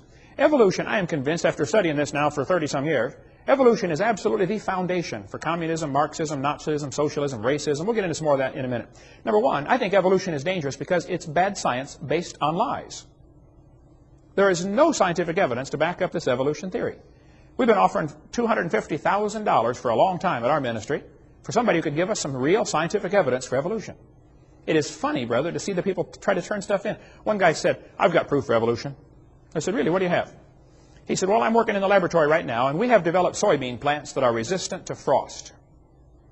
I said, man, that's good. That'll really be handy. I said, what did you start with? He said, well, soybean plants. I said, oh, what do you have now? He said, I've got a whole new species. I said, of what? Of soybean plant. I said, I'm sorry, sir. That's not evolution, okay? That's a variety of a soybean plant. And it's interesting, and I'm glad you're able to do that. But that's not evolution. There is no evidence whatsoever that any animal ever produced a different kind of animal. So why would anybody believe such a dumb idea? And how can this be so dangerous? Well, we'll cover some of the isms in just a minute. But evolution is based on lies and bad science. There is no good science to back it up. This textbook says evolution is a fact. Evolution is a fact, not theory. Birds arose from non-birds and humans from non-humans. No person who pretends to any understanding of the natural world can deny these facts any more than she or he can deny that the earth is round, rotates on its axis, and revolves around the sun. Sounds like he's open-minded for a discussion, doesn't it?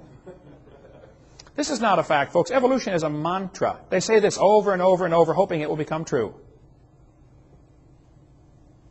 It's all it is. They just keep repeating it. Oh, evolution's a fact, it's a fact, it's a fact.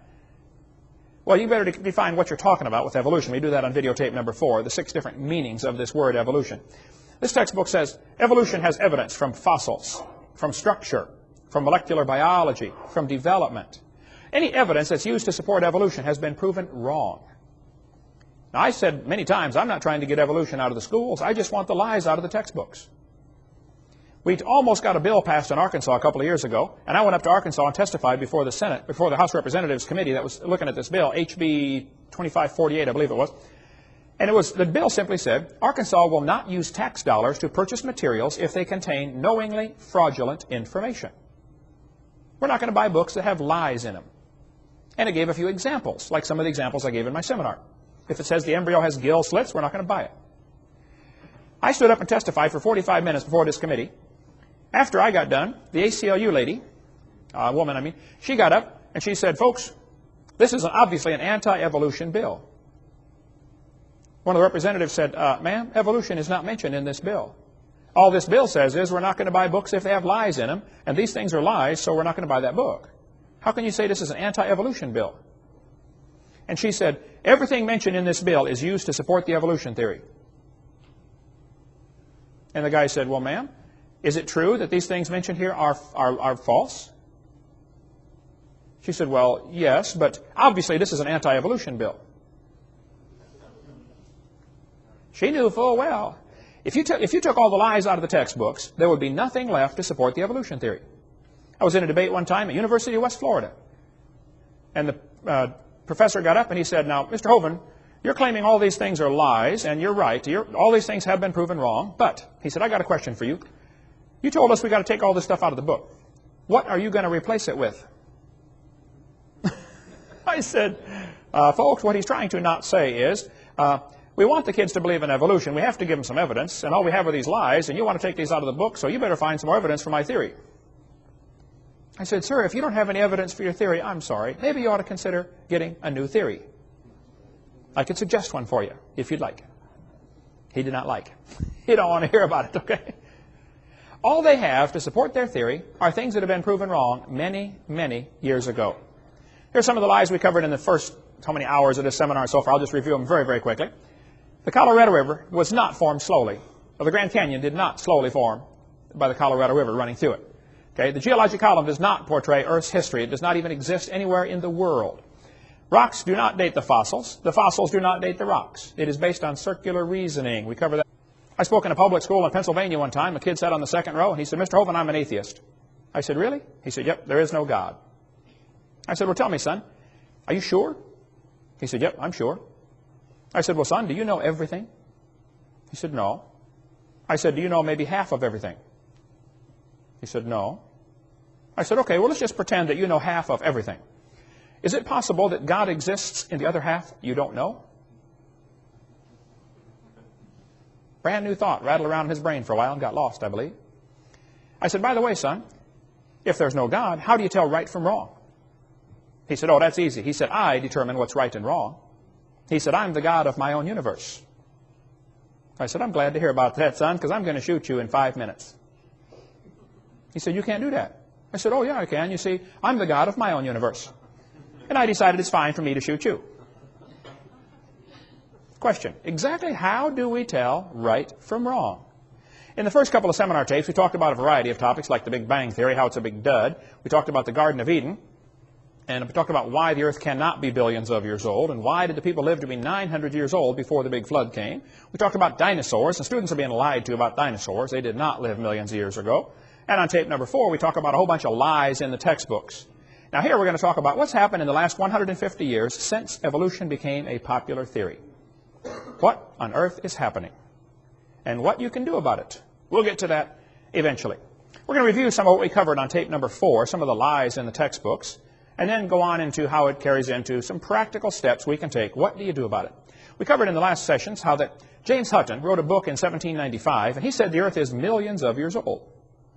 Now, during the late 1700s, most folks believed the Bible, and most folks thought the earth was about 6,000 years old, because if you add up the dates in the Bible, you're going to get about 6,000, 4,000 BC, not millions. So James Hutton came along and caused people to doubt the earth was 6,000 years old. Then, his book had a very strong influence on a lawyer from Scotland named Charles Lyell. Charles Lyell wrote a book in 1830. And in his book, he developed what we call today the geologic column. Cenozoic, Mesozoic, Paleozoic, and maybe you saw the movie Jurassic Park, named after the Jurassic layer. This whole thing was made up by Charles Lyell in 1830. And the geologic column does not exist any place in the world, except in the textbooks. It's pure imagination. It doesn't exist. But all of evolution theory is based on that dumb geologic column, made up in 1830. This fellow said, I myself have little doubt that in England it was the long-age uniformitarian geology and the theory of evolution that changed us from a Christian to a pagan nation. He's right about that. And England is a pagan nation. And folks, I don't know if America ever was a Christian country or not, but it's not now. We are a pagan nation also. What has happened? Charles Lyell's book had a very strong influence on a young preacher named Charles Darwin. Darwin graduated from Bible college to be a preacher. In 1859, after 22 years of writing, Darwin finally published his book, The Origin of Species. We'll get into more of that later, the real title to the book. Darwin's philosophy was strongly influenced by people like Charles Lyell, people like Thomas Malthus. Malthus had written a book that said, there are more babies born than can possibly survive, so it's best if the weakest die off. That greatly influenced people like Charles Dickens when he wrote the Christmas Carol. Remember the scene in there where Scrooge said, well, if he's going to die, let him die, then decrease the surplus population. Remember that line in there? I don't think you can understand the Christmas Carol, the history behind that, until you understand how evolution ties in. James Hutton's book made people doubt the earth was 6,000 years old. Along came Charlie Lyell, and people began to doubt the flood. Because instead of the flood making all those layers, they said, oh, maybe each layer is a different age. And then along came Charlie Darwin, and people began to doubt the Creator. And so by the mid-1800s, the Western world, at least, was left in a bad situation. They said, well, if there's no God, who's in charge? Well, it must be us. This led directly to the rise of humanism. Humanism is the teaching that there is no God, so we must be God. We make the rules. We decide what's right and wrong. For the next 50 years, after Darwin's book came out, many isms arose in the world. Marxism, Nazism, communism. These things, communism would have been just a footnote in a history book if it hadn't been for evolution coming along at the right time. We never would have heard of communism, most of us wouldn't, if it hadn't been for Charles Darwin coming along and giving justification to that dumb idea of communism. Hoyle said, I'm haunted by a conviction that the nihilistic philosophy, which so-called educated opinion chose to adopt following the publication of The Origin of Species, committed mankind to a course of automatic self-destruction. A doomsday was then set ticking. I agree, Fred. Once you start believing there's no God and we're in charge, then we're in trouble. There was a Russian atheist astronomer came to America one time, and he spoke at one of the universities, and he said, now, folks, either there is a God or there isn't. I thought, boy, this guy's brilliant. But then he said, both possibilities are frightening. I thought, wow, that is brilliant. You see, if there is a God, we better find out who he is and find out what he wants and do what he says. If there is no God, we're in trouble. Because we're hurtling through space at 66,000 miles an hour and nobody's in charge. Pretty scary thought. Charles Darwin said, often a cold shudder has run through me as I've asked myself whether I may have devoted myself to a fantasy.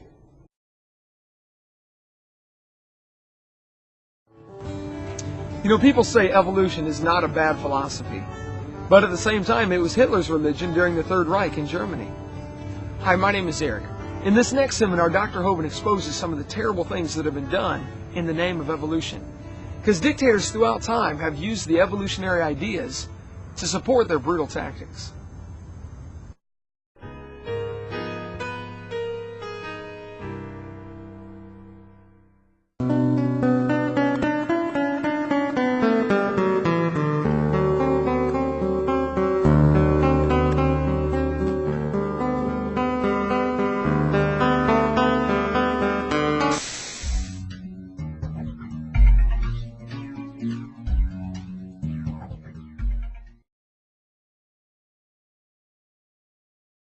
I taught high school science for 15 years, and now for 14 years I've been an evangelist traveling and doing seminars on creation, evolution, and dinosaurs. And tonight we're going to share with you some of the dangers of this evolution theory. I don't leave my gorgeous wife and travel every week of the year because I like being gone. Folks, evolution is not just a dumb idea, it's a very dangerous philosophy. I've only got 3 things I want to cover, but it's probably going to take several nights to do that. First of all, I want to tell you what on earth is happening. And secondly, why is the evolution theory dangerous? And what do you do about it? Pretty simple. Okay, what is happening? Tonight, as I speak, our president is announcing we're about to go blow up Iraq, I believe, right? The world seems to be coming unglued at the seams. There are wars and rumors of wars every place we look. Why on earth would Joseph Stalin order the execution of 14,700 Polish prisoner of war officers? I thought there was a Geneva Convention. Why do you order the execution of prisoners of war? Why did Hitler order the execution of nearly 6 million Jews, plus others? Why did Pol Pot, the leader of the Cambodian Khmer Rouge, order the execution of 1/3 to 1/2 of his entire population, his own people? He killed them. Why? Why would somebody do that? Why would the Australian Aborigines be rounded up like cows and shot so their heads could be put in museums years ago? Why would somebody do that? Why did Kip Kinkle murder his parents, 2 other classmates, and shoot 26 other ones? Why would a student do that? Kip said, if there was a God, he wouldn't let me feel the way I do. There is no God, only hate. On May 21st, 1998, 15-year-old Kip Kinkle, a student at Thurston High School, that's in Oregon, near Eugene, allegedly entered the school cafeteria and fired more than 50 rounds from a semi-automatic rifle. 26 students were injured, 2 killed. Later, the bodies of his parents were found in his home. He was then arrested and taken to a police headquarters where he attempted to murder a detective during his questioning. Kip said, if there was a God, he wouldn't let me feel the way I do. There's no God, only hate. Why have we had nearly a 1,000% increase in violent crimes since I was a boy? I remember the days when you did not have to lock your house. We'd go off on vacation for 2 weeks. I never had a key to my house growing up. Never did have a key. I don't know if it even had one. You didn't need one in those days. Why would there be such a horrendous increase in unwed birth rates? And so much of our moral structure is just simply unraveling. What on earth is happening? Dylan and Eric Harris and Dylan Klebold made a videotape prior to the Columbine shootings. On that tape, they said, talking about one of the football players, he doesn't deserve the jaw evolution gave him. Look for his jaw. It won't be on his body. These 2 boys were very strong believers in evolution. They did the shooting on Hitler's birthday on purpose. They shot Isaiah Shoals just simply because he was black. They shot Cassie just because she believed in God. Same thing with Rachel. What happened? Why would somebody do this? What's going on in our thinking? Well, the newspaper article in Columbine High School said, the clothes may give a clue to the thinking of these teenagers. The autopsy said one of the boys' shirts said natural selection on the front. Interesting. Textbooks used in Escambia County, Florida, this textbook, says evolution and natural selection go together. This textbook says natural selection causes evolution. Well, just what is this natural selection? Oh, you see, Adolf Hitler thought he would speed up the process by eliminating the inferiors. Hitler honestly thought he was doing the world a favor. So did Joseph Stalin. So did Pol Pot. Why do people do these things? So what is wrong with our thinking? Right after the Columbine shooting, almost instantaneously, 5 more students from within the Springfield School District were arrested for threatening to murder students, principals, or teachers. In the adjacent school districts, more students were arrested for violent threats, and in one case, an elementary school boy shot 5 of his classmates with a BB gun. Could it possibly be that what we're teaching them is causing this behavior? You know, what you believe determines how you behave. If you're raised up in a head-hunting society, and you're taught from the time you're a boy, if you go off to war and shoot somebody, you ought to kill him and cut off his head and eat the brains because you get his spirit. I mean, if you really believe that, guess what you're going to do when you go off to war? Your behavior is determined by your beliefs. What you believe determines how you behave. It's always been that way, and it's no different today. Could it be that this evolution theory is to blame? This textbook says you're an animal and share a common heritage with earthworms. Question. If evolution is true, how are the kids supposed to tell right from wrong?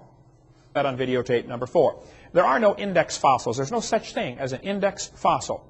The layers are not different ages. Petrified trees connecting them all prove the layers all formed at the same time. We cover that on video number 4. Plants and animals are not related to each other.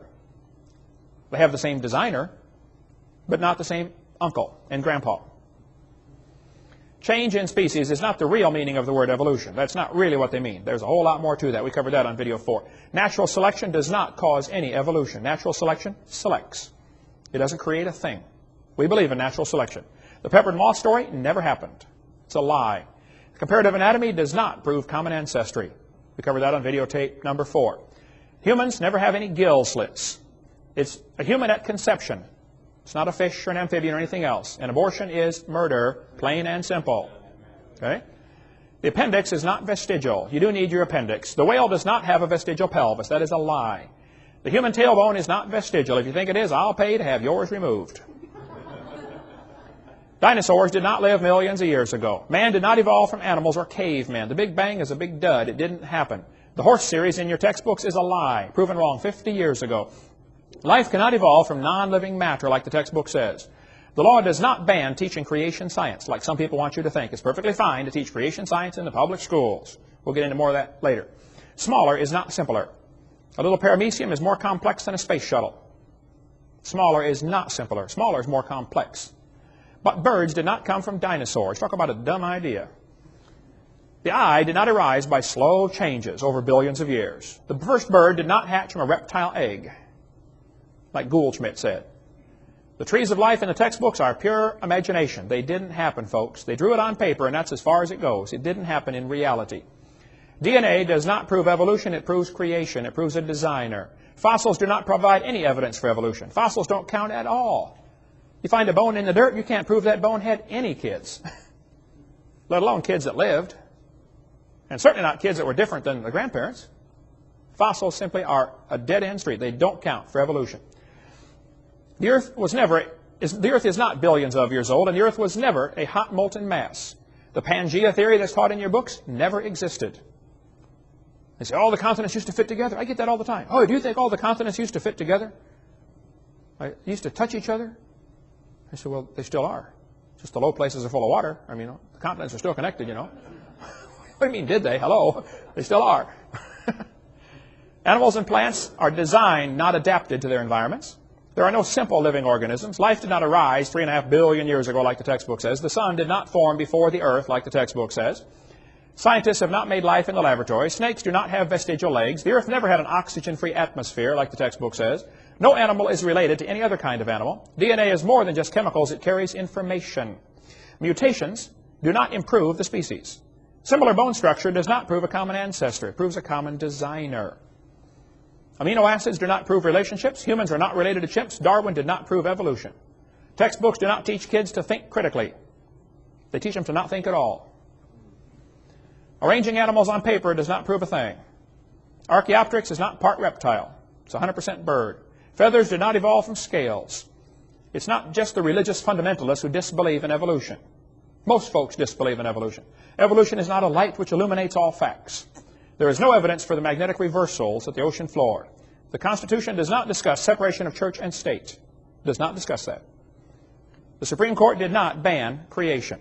Let's give a little bit of the history of what really happened. In the 1800s, almost all the textbooks were thoroughly packed with information about creation, Christianity, godly teaching. Kids memorized Bible verses. I remember in public school in Illinois growing up, we memorized Bible verses and said prayer every morning.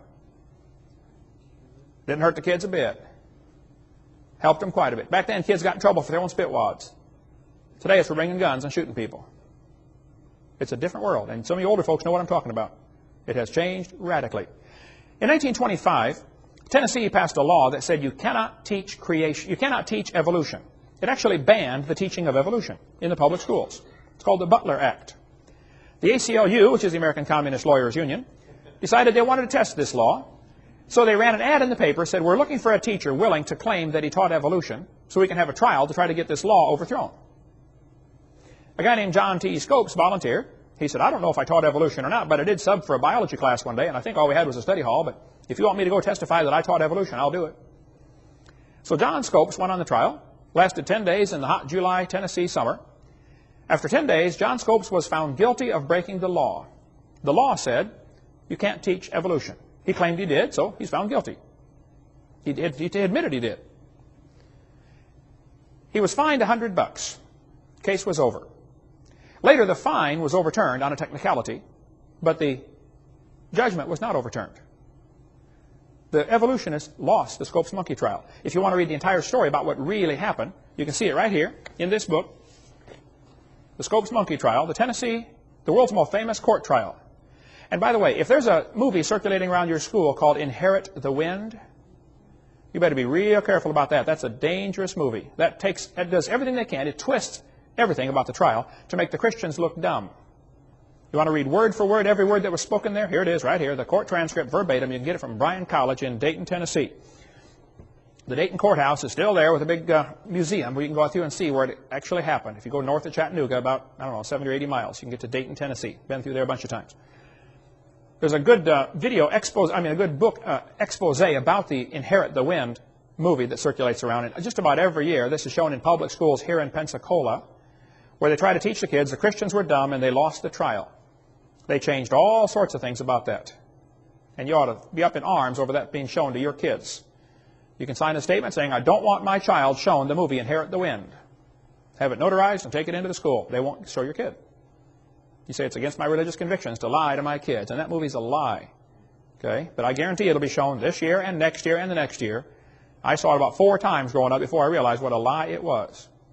You want to get the material from Bryan College, there's their phone number, or from George Serrell, who has an excellent article about the Inherit the Wind, what really happened in the book, The Real Trial, compared to the Inherit the Wind movie, which is just baloney. Or you might want to get the book Ride to Glory. You can get it through our ministry. I don't read novels much, but this one is incredible. This guy said, what if the Scopes trial was redone now, in the 21st century, at a modern university? Whew. Brother, I couldn't put it down. I mean, I read a lot of books, but this one, I never should have started it, man. I couldn't. I didn't sleep for 4 days trying to finish that. It wasn't quite that bad. But, in 1968, the last law banning evolution was overturned. Now keep in mind, there were many laws against teaching evolution until 1968. There's never been a law against teaching creation. The laws banned evolution. In 1980, the state of Arkansas passed a law and said, we want balanced treatment. If the teacher teaches evolution, they must also teach creation. Give it balanced treatment. The court in Arkansas, 8th Circuit Court, I believe, struck that down and said, nope, this law is unconstitutional. They didn't say you couldn't teach creation. They just said you can't demand equal time. And the atheists started going around saying, see, you can't teach creation. That's not what the law said. It's not what the court said. They never said you can't teach creation. They just said you can't require that the teachers teach creation. If we passed a law in Florida that said the teachers are required to breathe, I bet that law would be struck down. Because, I mean, you probably ought to breathe, but they can't require that you breathe. Right? And that's what happened with the Arkansas law. Then Louisiana passed a law requiring teachers to teach creation if they taught evolution. Again, balanced treatment. Supreme Court struck this one. It went all the way to Supreme Court. Supreme Court struck it down. After the 1987 ruling by the Supreme Court, Stephen Jay Gould, who hated creationists and had a set of my tapes on his shelf. I went up and visited his office. His secretary was there. She said, yeah, he's got your tapes right here, Mr. Hovind. I never did get to meet him. He died a few years ago. He knows better now. He's no longer an evolutionist. But Stephen Gould said after the verdict, he said, no statute exists in any state to bar instruction in creation science. It could be taught before and it can be taught now. They never said you can't teach creation. The court said you can't require it. That's all. And don't let anybody tell you different. That's what the law, that's the way it stands right now. Michael Zimmerman said, and he's an evolutionist, he said the Supreme Court ruling did not in any way outlaw the teaching of creation science in public schools. Quite simply, it ruled that in the form taken by the Louisiana law, it's unconstitutional to demand equal time for this subject. Creation science can still be brought into science classrooms if and when teachers and administrators feel it is appropriate. Numerous surveys have shown that teachers and administrators favor just this route. And in fact, creation science is being taught in science courses throughout the country. Eugenia Scott is the president of the National Center for Science Education. Boy, what a lousy name. They're not in favor of science. They're in favor of defending evolution is all. She said, the Supreme Court decision says only that the Louisiana law violates the constitutional separation of church and state. It does not say that no one can teach scientific creationism, and unfortunately, many individual teachers do. Some school districts even require equal time for creation and evolution. Here's the web page, the head of the front home page on the National Center for Science Education. Welcome to the home page of NCSE, a non-profit, tax-exempt membership organization working to defend the teaching of evolution against sectarian attack.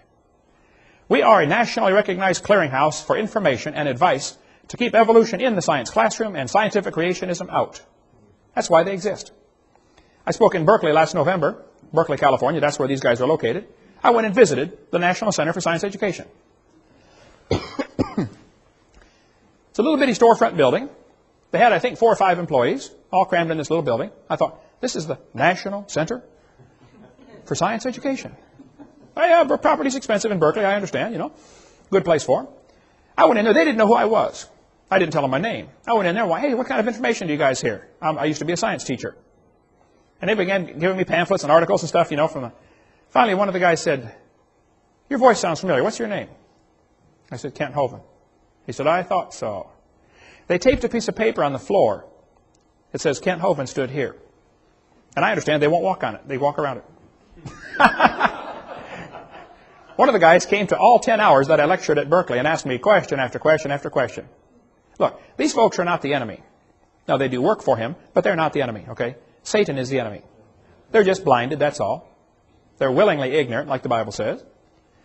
But even the National Center for Science Education knows it's okay to teach creation if you want. William Provine said, teachers and school boards in public schools are already free under the Constitution of the United States to teach about supernatural origins if they wish in their science classes.